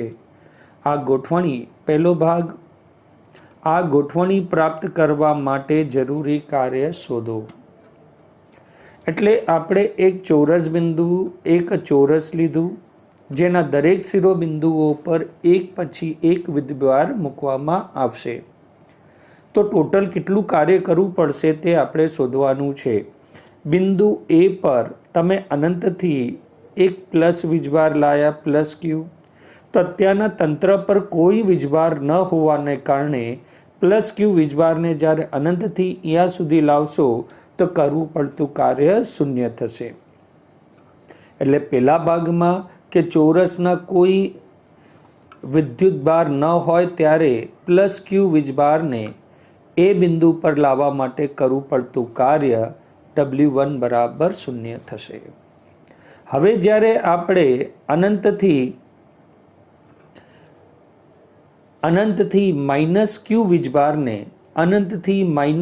વીજભારને બિંદુ B સુધી લાવશું તો કરવું પડતું કાર્ય, આના કારણે વિદ્યુતીય ક્ષેત્ર બનશે. એ વિદ્યુતીય ક્ષેત્રમાં જ્યારે Q1 ને લાવશો તો આકર્ષણ બળની વિરુદ્ધ આપને કાર્ય કરવું પડશે અને તે કાર્ય એટલે તંત્રમાં સંગ્રહ પામતી ઉર્જા. વિદ્યુતીય ક્ષેત્રમાં કોઈ વીજભારને લાવવામાં આવે તો કરવા પડતા કાર્યને બે હિસાબે શોધી શકાય. એક તો કરવું પડતું કાર્ય W બરાબર તંત્રમાં સંગ્રહ પામતી સ્થિતિ ઉર્જા, અને સંગ્રહ પામતી સ્થિતિ ઉર્જાનું સૂત્ર થાય -K Q1 Q2/R12. અથવા તમે આને બીજી મેથડ પરથી કરી શકો. W = Q × ΔV. ΔV એટલે અનંતથી તમે B બિંદુ સુધી આવશો, અનંત પરનું વિદ્યુત સ્થિતિમાન 0 હોય અને VBનું વિદ્યુત સ્થિતિમાન તમે કાઢશો K Q/R થી, અને આ બંનેને સોલ્યુશન કરશો તો તમારી પાસે સૂત્ર પાછું એ જ આવશે, U = -K Q1 Q2/R12. તો વિદ્યાર્થી મિત્રો, એ બિંદુ પર પ્લસ Q વીજભાર હોય ત્યારે બે બિંદુ પર -Q વીજભારને લાવવા કરવું પડતું કાર્ય. એટલે W2 = વિદ્યુત ક્ષેત્ર કેને કારણે બને છે અથવા સંગ્રહ પામતી સ્થિતિ ઉર્જા U = K A પરનો વીજભાર +Q, B પર મૂકવામાં આવતો વીજભાર -Q/AB. A અને B બિંદુ વચ્ચેનું અંતર એટલે બે વીજભાર વચ્ચેનું અંતર થશે. એટલે W2 આપણી પાસે થઈ જશે કરવું પડતું કાર્ય ચોરસના એક બિંદુ A પર +Q વીજભાર છે અને B પર અનંતથી -Q વીજભાર લાવવા માટે કરવું પડતું કાર્ય W2 = -KQ²/D.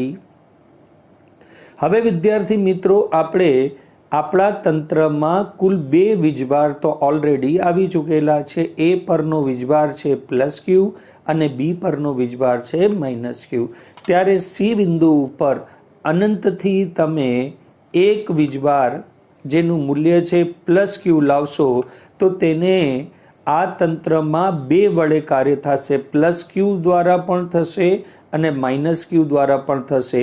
એટલે આ પ્લસ ક્યુ વીજભારને તંત્ર એ પર અને બી પરનું બંને વીજભારો આના પર કાર્ય કરશે, જેથી કરવું પડતું કાર્ય એના કારણે થતું કાર્ય શું થઈ જશે? યુ ઇઝ ઇક્વલ્સ ટુ કે Q1 Q2 બાય આર.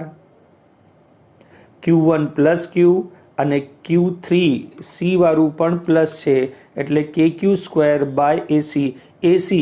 એસી એટલે એ અને સી વચ્ચેનું અંતર. તો વિદ્યાર્થી મિત્રો, એ અને સી, એ અહીંયા બિંદુ છે, સી બિંદુ અહીંયા છે, એ અને સી એટલે આ થશે ચોરસનું વિકર્ણ, જેની આની લંબાઈ ડી હોય તો આ થશે d√2. ચોરસના વિકર્ણની લંબાઈ d√2 એટલે અહીંયા એસીનું જે અંતર આપણે મૂક્યું છે એ કેટલું થઈ જશે? d√2. સી બિંદુ પર બી બિંદુના કારણે લાગતું વિદ્યુતીય બળના કારણે થતું કાર્ય, એ કાર્ય તમારી પાસે અહીંયા W3 માં આ કાર્ય છે કે બી પરનો વીજભાર માઇનસ ક્યુ અને સી પરનો વીજભાર પ્લસ ક્યુ અને તેની વચ્ચેનું અંતર BC. યાદ દોસ્તો ખ્યાલ હશે, બી અહીંયા છે, સી અહીંયા છે, તો આ અંતર આપણી પાસે કેટલું આવી જશે? ડી. એટલે અત્યારના W3 સી ને લાવવા માટે એના કારણે પણ સ્થિતિ ઉર્જા થશે અને બીના કારણે પણ થશે. એટલે ડાયરેક્ટ સ્થિતિ ઉર્જાનું સૂત્ર રાખો તો પણ ચાલશે અને કરવા પડતા કાર્યનું સૂત્ર રાખો તો W3. ધ્યાન રાખજો દોસ્તો, W1 આપણી પાસે શૂન્ય થયું છે, W2 માત્ર એના કારણે થતું કાર્ય, W3 એ બે વીજભારના કારણે થતું કાર્ય એના કારણે વત્તા બીના કારણે. હવે દોસ્તો ચોરસમાં આપણા તંત્રમાં એક વીજભાર આવી ચૂક્યો છે, બીજો વીજભાર આવી ચૂક્યો છે, ત્રીજો વીજભાર આવી ચૂક્યો છે. હવે ડી પર તમે ચોથો વીજભાર લાવશો તો આ વીજભાર પર 1ના કારણે, 2ના કારણે અને 3ના કારણે, ત્રણેયના કારણે કાર્ય થશે. એટલે આપણે લખી શકીએ કે હવે એ પરનો પ્લસ ક્યુ વીજભાર, બી પરનો માઇનસ ક્યુ વીજભાર અને સી પરનો પ્લસ ક્યુ વીજભાર, વિદ્યુત ભારો ડી પર માઇનસ ક્યુ વીજભાર ભારને લાવવા કરવું પડતું કાર્ય 1ના કારણે, એના કારણે, બીના કારણે અને સીના કારણે.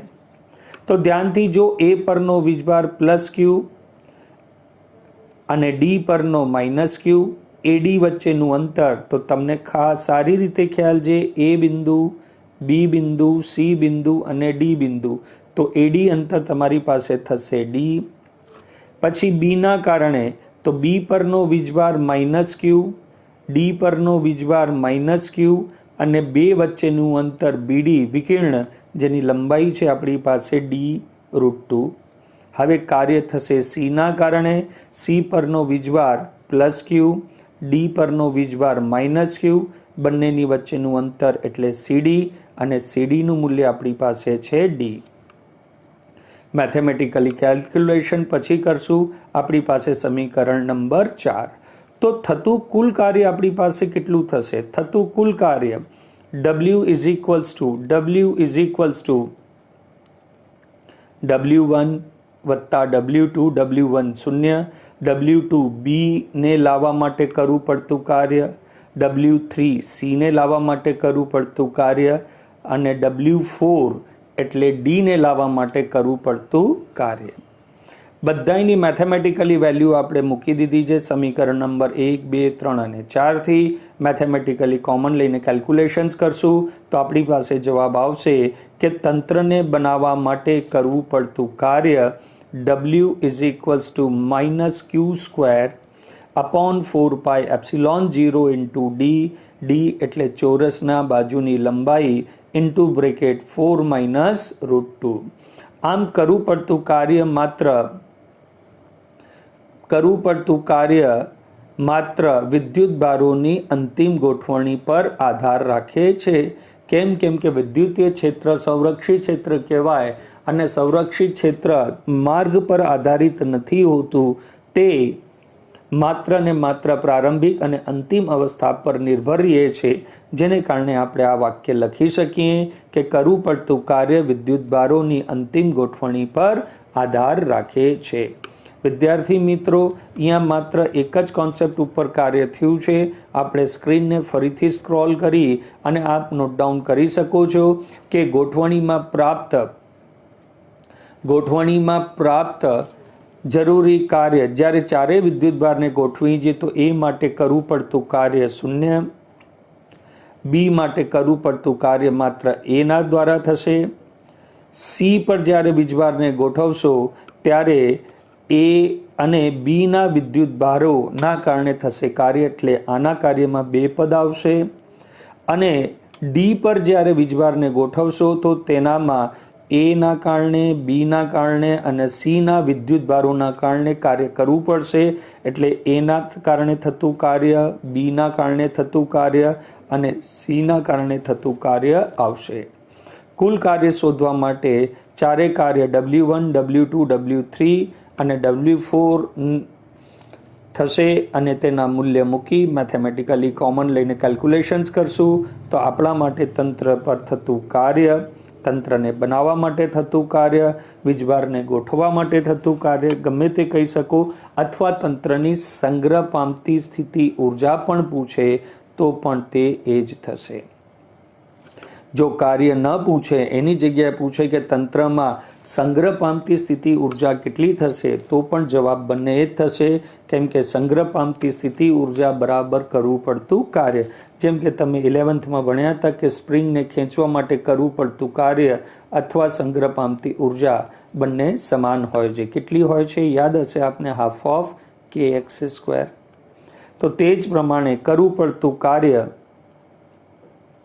નું સૂત્ર આ થાય છે. હવે આપણે ભાગના પ્રશ્નના બીજા ભાગ તરફ જઈએ. બીજા ભાગમાં શું કીધું છે કે ચારો વિદ્યુત ભારોને શિરોબિંદુ પર જકડી રાખી, એટલે આ ચારે વીજભાર તો તેના શિરોબિંદુ ઉપર પડેલા છે એવું માનીને ચાલવાનું. અને Q0 ચોરસના કેન્દ્ર પર લાવવામાં આવે તો વધારાનું કેટલું કાર્ય થાય. કુલ કાર્ય નથી પૂછ્યું, ધ્યાન રાખજો. કુલ કાર્ય પૂછે તો તેનામાં એ પણ આવી જશે, પણ અહીંયા એને પૂછ્યું છે વધારાનું કેટલું કાર્ય થાય. એટલે માત્ર ને માત્ર આ તંત્રની અંદર એક ચોરસ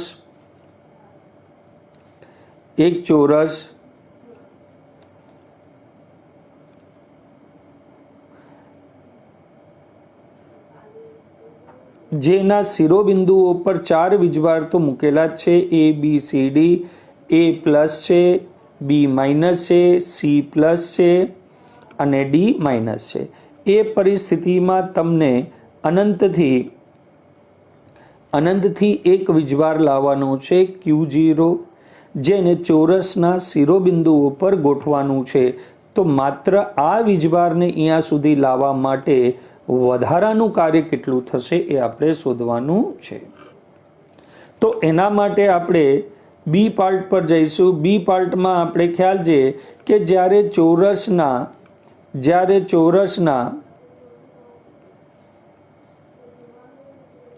ચોરસના ચારે બિંદુઓ પર વીજભારો ગોઠવેલા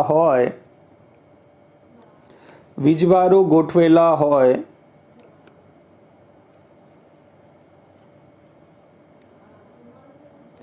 ત્યારે માત્ર એક વીજભારને લાવશું તો આ વીજભારને આને કારણે એક કાર્ય કરવું પડશે, આ વીજભારના પ્રભાવ અસર હેઠળ કાર્ય કરવું પડશે, આના અસર હેઠળ અને આના અસર હેઠળ. આનું મૂલ્ય જે પ્લસ અને અહીંયાથી અંતર વિકિરણનું અડધું અંતર થશે.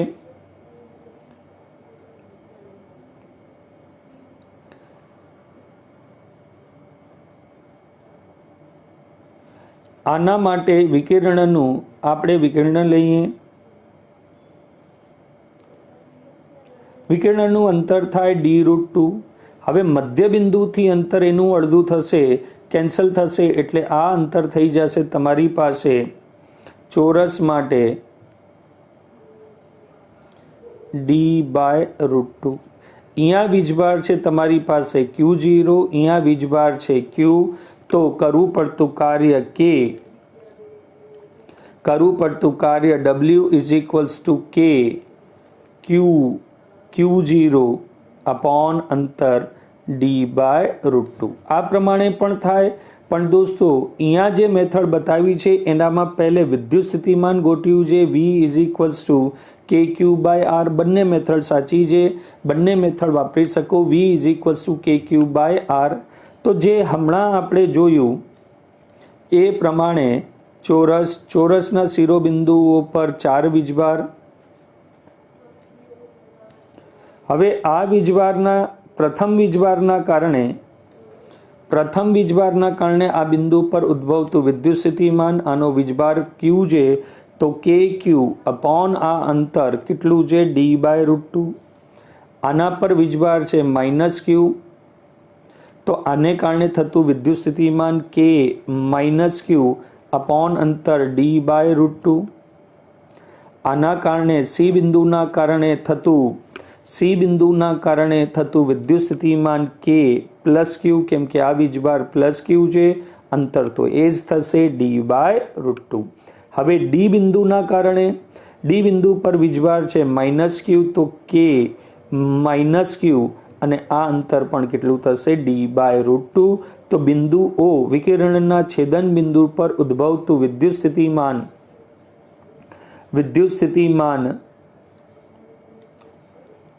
સ્થિતિમાન ચારેનું આપણે જો સરવાળો કરશું તો વિદ્યુત સ્થિતિમાન કેટલું થશે 0 +KQ/Q માઇનસથી કેન્સલ, આ પ્લસ આ માઇનસથી કેન્સલ, તો ટોટલ જે સરવાળો આવશે 0 આવશે। તો વિદ્યુત સ્થિતિમાન શું થાય છે 0 થાય છે।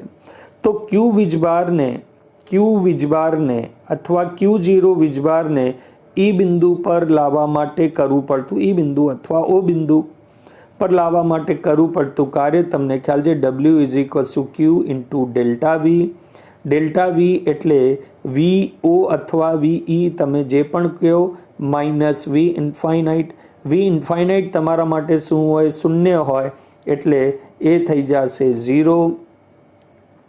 તો તમારી પાસે થઈ જશે ΔV = VO અને VO આપશ્રીએ શોધ્યું જે 0 આવે છે એટલે કરવું પડતું કાર્ય W = Q × ΔV। ΔV 0 આવે છે તો Q0 × 0 એટલે ટોટલ 0। તો આપેલ તંત્રમાં વિદ્યુતભાર ચોરસના કેન્દ્રમાં લાવવા કોઈ કાર્ય જરૂરી નથી, એટલે તંત્રમાં સંગ્રહ પામતી સ્થિતિ ઉર્જા 0 થશે। વિદ્યાર્થી મિત્રો, આપણી પાસે 2 પ્રશ્ન હતા। 2 પ્રશ્નમાં એક પ્રથમ ભાગમાં તંત્ર બનાવવા માટે કરવું પડતું કાર્ય 1 ના કારણે 0, B ના કારણે માત્ર આને કારણે, C પર આ બંનેના કારણે થતું કાર્ય અને D પર A, B, C ત્રણેય માટે થતા કાર્ય અને બધાયનો સરવાળો આપણે પ્રથમ ભાગનો ઉત્તર લાવશે। જ્યારે બીજા ભાગમાં તમે જોયું કે બિંદુ પરનું કરવું પડતું કાર્ય અથવા દરેકનું વિદ્યુત સ્થિતિમાન ગોત્યું। A ના કારણે વિદ્યુત સ્થિતિમાન, A ના કારણે વિદ્યુત સ્થિતિમાન, B ના કારણે વિદ્યુત સ્થિતિમાન, C ના કારણે, D ના કારણે સરવાળો કરશું તેનું મૂલ્ય 0 આવશે। કરવું પડતું કાર્ય W = Q × V। આમ તો વાસ્તવિક આપણે લખવું હોય, તો W = Q × ΔV લખાય। ΔV નું સૂત્ર થશે અંતિમ માઇનસ પ્રારંભિક એટલે અનંતનો વિદ્યુત સ્થિતિમાન સદૈવ 0 હોય, જેથી VB -0 એટલે થશે તમારી પાસે ΔV ની જગ્યાએ VB અને VB નું મૂલ્ય 0 આવ્યું છે એટલે કરવું પડતું કાર્ય આપણી પાસે 0 થશે। એટલે કહી શકાય કે તંત્રમાં કોઈ પણ વિદ્યુતભારને ચોરસના કેન્દ્ર પર લાવવા માટે કોઈ કાર્ય જરૂરી થતું નથી। હવે વિદ્યાર્થી મિત્રો, આ જ પ્રશ્નને તમે પ્રેક્ટિસ માટે કરી શકો છો કે આપણી પાસે એક ચોરસ અને તેના દરેક શિરોબિંદુઓ ઉપર જો સમાન વીજભાર પ્લસ ક્યુ મૂકવામાં આવે તો કરવું પડતું કાર્ય કેટલું થાય. એટલે તમે માની લો કે તમે અહીંયા પણ પ્લસ ક્યુ વીજભાર, અહીંયા પણ પ્લસ ક્યુ અને પ્લસ ક્યુ વીજભાર મૂકો તો આ બંને પ્રશ્ન પાર્ટ એ અને પાર્ટ બી આ જ પ્રમાણે કરી અને તમે પ્રેક્ટિસ કરી શકો છો.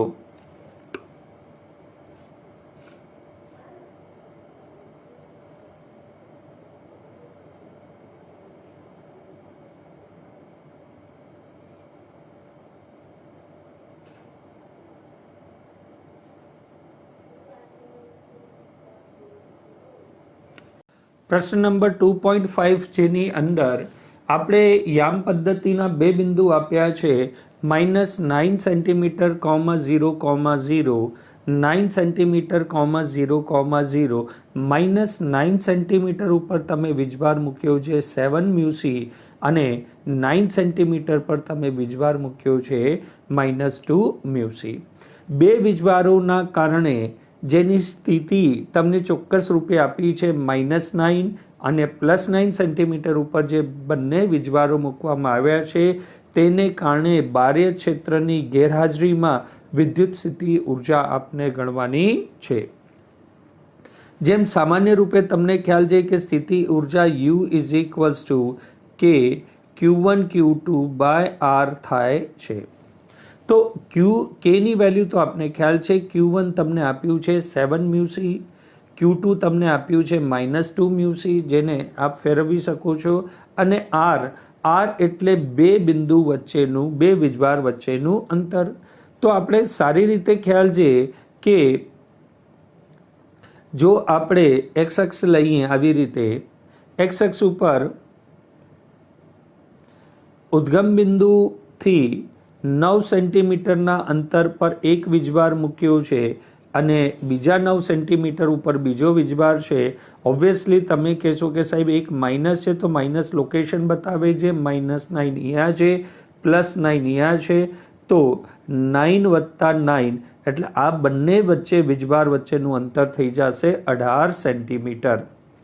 બંને વીજભાર વચ્ચેનું અંતર થશે 18 સેન્ટીમીટર. તેને તમે મીટરમાં ફેરવશો તો બંને વીજભાર વચ્ચેનું જે અંતર આવશે એ અંતર આવી જશે 0.18. સામાન્ય સૂત્ર U = K Q1 Q2 / R.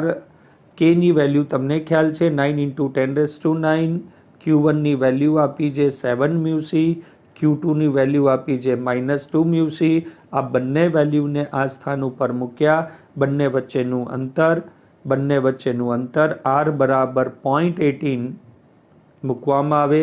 Mathematically calculations કરશું તો આપણી પાસે જવાબ આવી જશે U = -0.7 જૂલ. પહેલો પાર્ટ તો અતિ આપણે કહી શકાય સામાન્ય પાર્ટ છે, જેનામાં તંત્રની સ્થિતિ ઉર્જા U = એક વીજભારના કારણે Q1, બીજો વીજભાર Q2 અને તેમની વચ્ચેનું અંતર R લઈને આપણે સોલ્વ કરી શકીએ છીએ. હવે બીજો વીજભાર પણ એ જ કોન્સેપ્ટ પર, બીજો પાર્ટ પણ એ જ કોન્સેપ્ટ પર આધારિત છે કે આ બે વીજભારોને એકબીજાથી અનંત અંતર સુધી લઈ જવા માટે કરવું પડતું કાર્ય કેટલું થાય. તો આપ પાસે ખ્યાલ છે ઉદ્ગમ બિંદુ, અહીંયા તમારી પાસે -9, આ સ્થાન પર +9, આ અંતરો છે.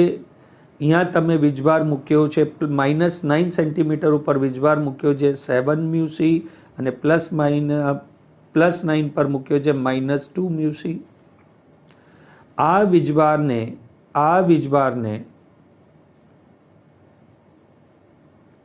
7 મ્યુસી વીજભારને 9 સેન્ટીમીટરથી તમે અનંત અંતર સુધી લઈ જશો. -2 મ્યુસી વીજભારને +9 થી તમે ક્યાં લઈ જશો? અનંત અંતર સુધી. તો બંનેને અનંત અંતર સુધી લઈ જવા માટે કરવું પડતું કાર્ય કેટલું થાય તે આપણે શોધવાનું છે. તો કરવું પડતું કાર્યનું એક સૂત્ર આ પણ થાય છે કે કરવું પડતું કાર્ય બરાબર સ્થિતિ ઉર્જામાં થતો ફેરફાર. તમને 11થી જ ખ્યાલ છે, સ્પ્રિંગમાં આપણે આ લોજિક ઘણી વખત વાપર્યું હતું કે કરવું પડતું કાર્ય બરાબર સંગ્રહ પામતી સ્થિતિ ઉર્જા. તો આપણી પાસે કરવું પડતું કાર્ય it is equals to delta u. Delta u એટલે final minus initial. Final minus initial. તો ફાઇનલ તમારી શું છે? અનંત. અને અનંત ઉપર વિદ્યુત સ્થિતિમાન, અનંત પર સ્થિતિ ઉર્જા W ઇઝ ઇક્વલ્સ ટુ અનંત પર શૂન્ય થાય minus you of initial. Initial તમે કાઢી ચૂકેલા છો, કેટલી છે? -0.7 જૂલ. બંનેની વેલ્યુ મૂકી અને આપ કેલ્ક્યુલેશન કરશો તો જવાબ આવી જશે U2 માઇનસ U1. U2 શૂન્ય થશે, U1 તમારું U થશે. અનંત અંતર પર સ્થિતિ ઉર્જા શૂન્ય હોય એટલે -U, અને -U આપણે કેલ્ક્યુલેટ કર્યું છે કેટલું છે? -0.7 જૂલ. એટલે કરવું પડતું કાર્ય બરાબર સ્થિતિ ઉર્જામાં થતો ફેરફાર. અનંત અંતર પર સ્થિતિ ઉર્જા શૂન્ય હોય અને U1 તમારી છે -0.7 જૂલ. માઇનસ જોઈ શકો છો, -U છે તો -0.7 એટલે કેલ્ક્યુલેશન કરશો તો શું થઈ જશે? શૂન્ય. માઇનસ પ્લસ થઈ જશે એટલે જવાબ તમારી પાસે આવશે +0.7 જૂલ. એટલે બંને વીજભારોને તેના સ્થાનથી જો અનંત સુધી લઈ જવામાં આવે તો કરવું પડતું કાર્ય શૂન્ય. કેમ કે અનંત બિંદુ પર વિદ્યુત સ્થિતિમાન આપણે શૂન્ય માની છીએ, તો W is equals two Q into V પ્રમાણે કાર્ય શું થશે? શૂન્ય થશે. એટલે કાર્ય શૂન્ય હોય તો સંગ્રહ પામતી ઉર્જા પણ શૂન્ય થાય. તો અનંત અંતર સુધી જો તમે જાઓ તો તમને અનંત અંતર સુધી કરવું પડતું કાર્ય કેટલું થઈ જશે? 0.7 જૂલ. હવે ત્રીજો પાર્ટ છે એ થોડુંક કોન્સેપ્શિયલ વધુ છે, જેની અંદર આપને આપ્યું છે કે અત્યાર સુધી તંત્રમાં તમારી પાસે બે વીજભાર હતા, પ્લસ અને માઇનસ. હવે માની લઈએ કે આ સ્થાન ઉપર તમે કોઈ પ્રકારનું વિદ્યુત ક્ષેત્ર લગાવવામાં આવે. કેવું વિદ્યુત ક્ષેત્ર? જેનું સમીકરણ આપ્યું છે E is equals two A/r². એ આ હાઇપોથેટિકલ સમીકરણ કહેવાય. એની વેલ્યુ આપી છે, કેટલી આપી છે તમારી પાસે? A is equals two 9 × 10⁵ centimetre square. હવે અહીંયા જે છે એ પ્રમાણે R જે છે તેનું અંતર છે. તો આ સમય તંત્રની સ્થિતિ ઉર્જા કેટલી હશે? તો પહેલા પાર્ટમાં જે સ્થિતિ ઉર્જા હતી એ માત્ર બે વીજભારોના કારણે હતી, પણ જ્યારે ત્રીજા પાર્ટ Cમાં જે તંત્રની સ્થિતિ ઉર્જા બનશે એ પ્રથમ ભાગની સ્થિતિ ઉર્જા તો હશે, વત્તા બે સ્થિતિ ઉર્જા બીજી એડ થશે. વિદ્યુત ક્ષેત્રમાં Q1 વીજભારની સ્થિતિ ઉર્જા અને વિદ્યુત ક્ષેત્રમાં Q2 વીજભારને કારણે, કયું વિદ્યુત ક્ષેત્ર? E ના કારણે 1, 2 અને 3, આ 3 મૂકશું ત્યારે જે બનતી હતી એ સ્થિતિ ઉર્જા કુલ થશે. એટલે આ પ્રશ્નમાં આપણી પાસે ત્રીજા ભાગમાં જે તંત્રની સ્થિતિ ઉર્જા બનશે એ સ્થિતિ ઉર્જા એટલે કરવું પડતું કાર્ય W is equals two Q into delta V.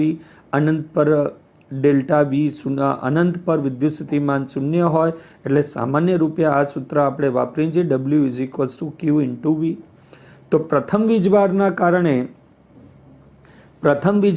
કારણે વિદ્યુત ક્ષેત્રમાં ઉર્જા Q1 ઇન્ટુ VR1, બીજા વીજભારના કારણે Q2 ઇન્ટુ VR2, અને બંને વીજભારના કારણે તંત્રની સ્થિતિ ઉર્જા U is equals two K Q1 Q2 upon R12. હવે વિદ્યુત સ્થિતિમાનનું એક સૂત્ર થાય છે. આમ તો વિદ્યુત ક્ષેત્રનું સૂત્ર છે E is equals two V/R. Minus sign નથી લીધો. E is equals two V/R. તો V ઇઝ ઇક્વલ્સ ટુ કેટલું થાય છે? ER. જે સૂત્ર અહીંયા લખેલું છે V is equals to ER. નું મૂલ્ય તમને આપ્યું છે A/r². ઇન્ટુ આર, આરથી આર કેન્સલ, એટલે તમારી પાસે જે સૂત્ર આવે છે, તમારી પાસે જે સૂત્ર બને છે એ V is equals to A by R.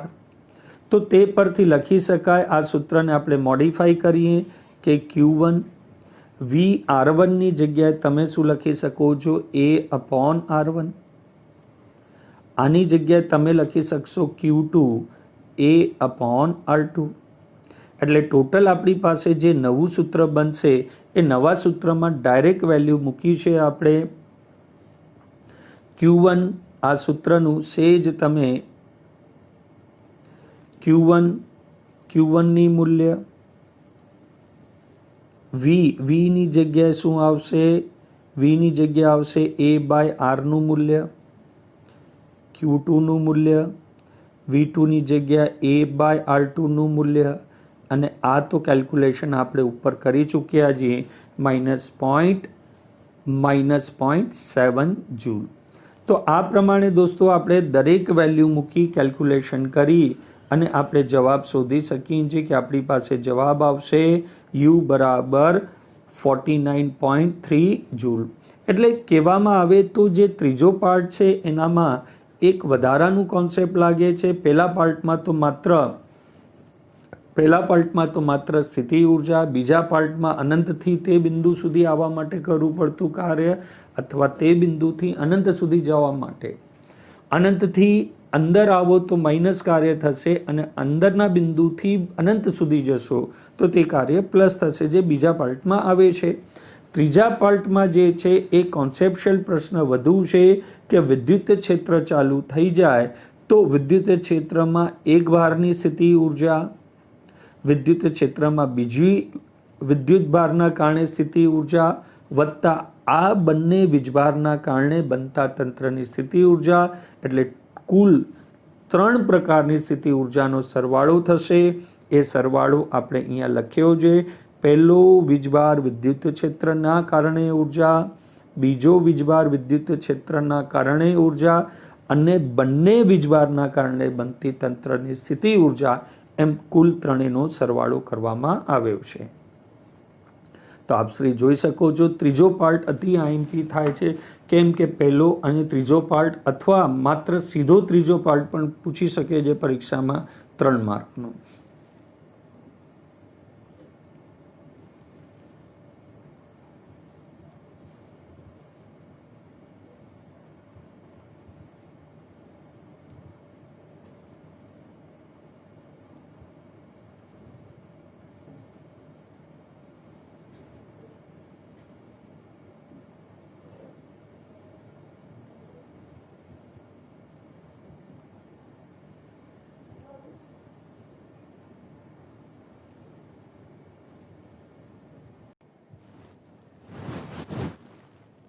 પ્રશ્ન નંબર 2.8, જે પ્રશ્નની અંદર કેપેસિટરની અંદર ડાઇલેક્ટ્રિક અચળાંક મૂકવામાં આવે તો જે નવું કેપેસિટન્સ બને તેનું સમતુલ્ય કેપેસિટન્સ કેટલું થશે તે આપણે વિચારવાનું છે.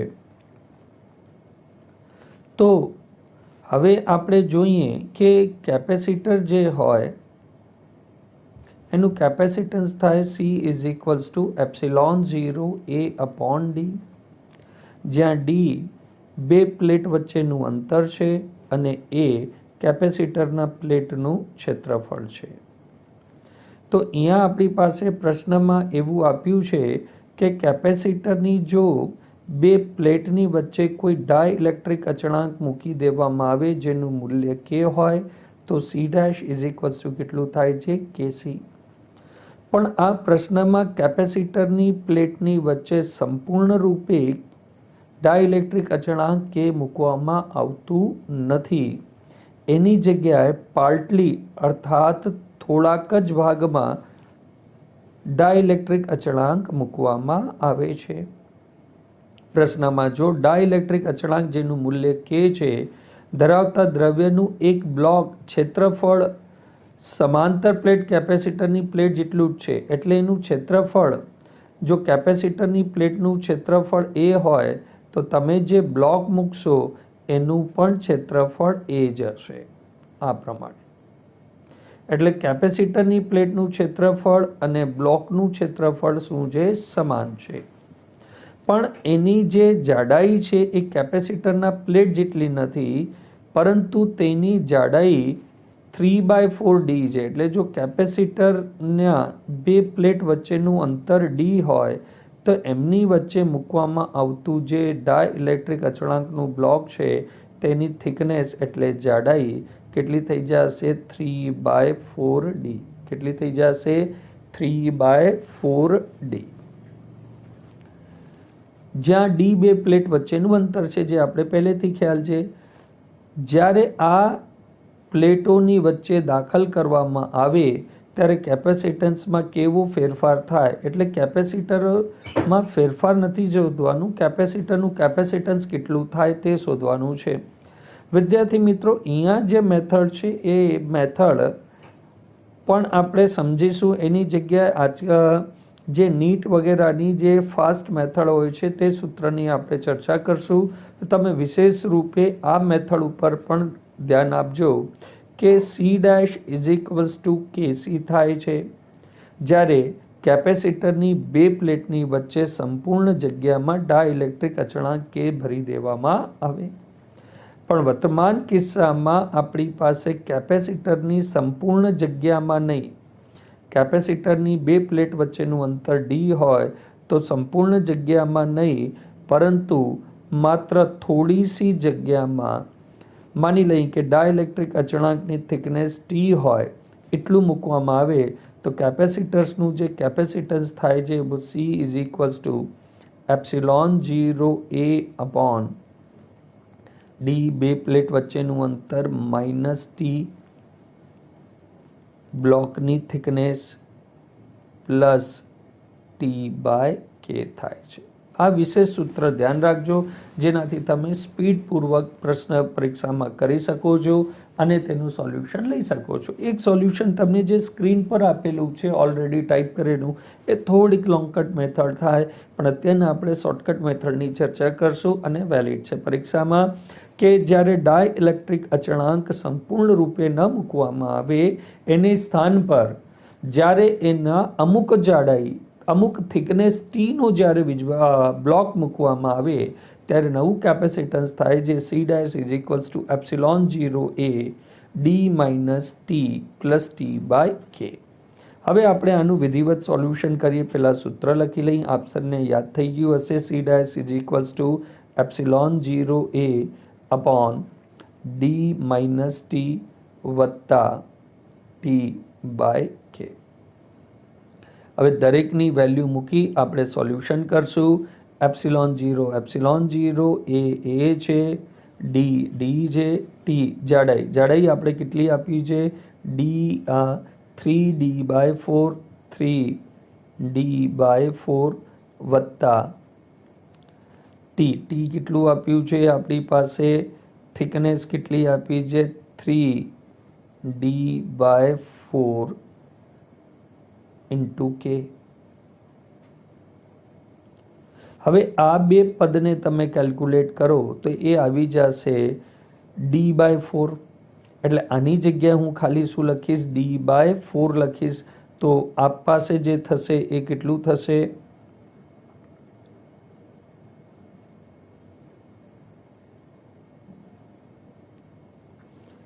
epsilon0A/4 - 3d એટલે થશે d/4 વત્તા 3d/4k.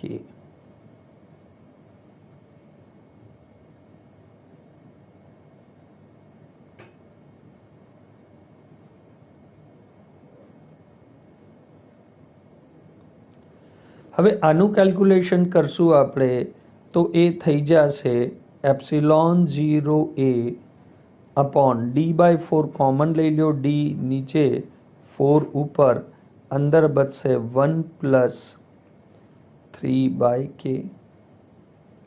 જેનું આપ સોલ્યુશન કરશો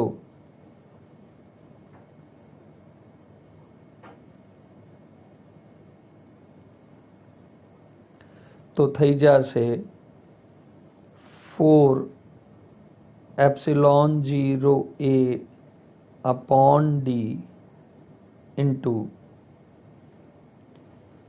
के प्लस 3 अपॉन के ઉપર જશે તો આનો જે જવાબ આવશે એ આપણી પાસે ઓલરેડી નીચે જવાબ આવી ગયેલો છે એ પ્રમાણે થશે એપ્સિલોન 0a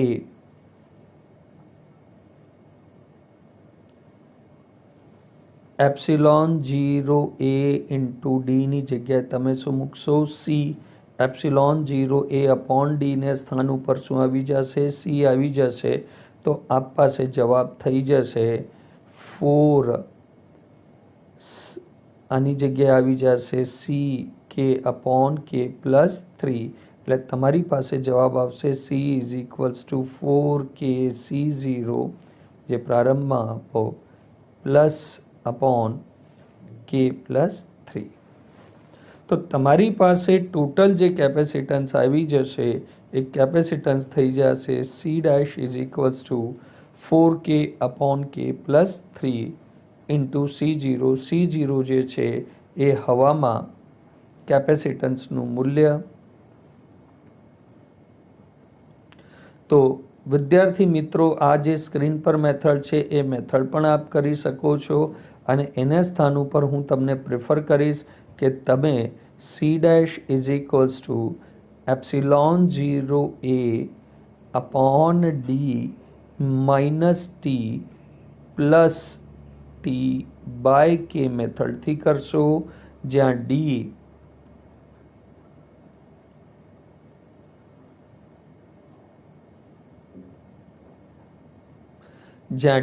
બે પ્લેટ વચ્ચેનું અંતર ટી ડાઇલેક્ટ્રિક અચળાંકની પહોળાઈ અથવા વિડ્થ જાડાઈ કે ડાઇલેક્ટ્રિક અચળાંકનું મૂલ્ય છે એ કેપેસિટરના પ્લેટનું ક્ષેત્રફળ તો આ સૂત્ર વિશેષ રૂપથી તમે યાદ રાખી અને પ્રશ્નને સારી રીતે સોલ્વ કરી શકો છો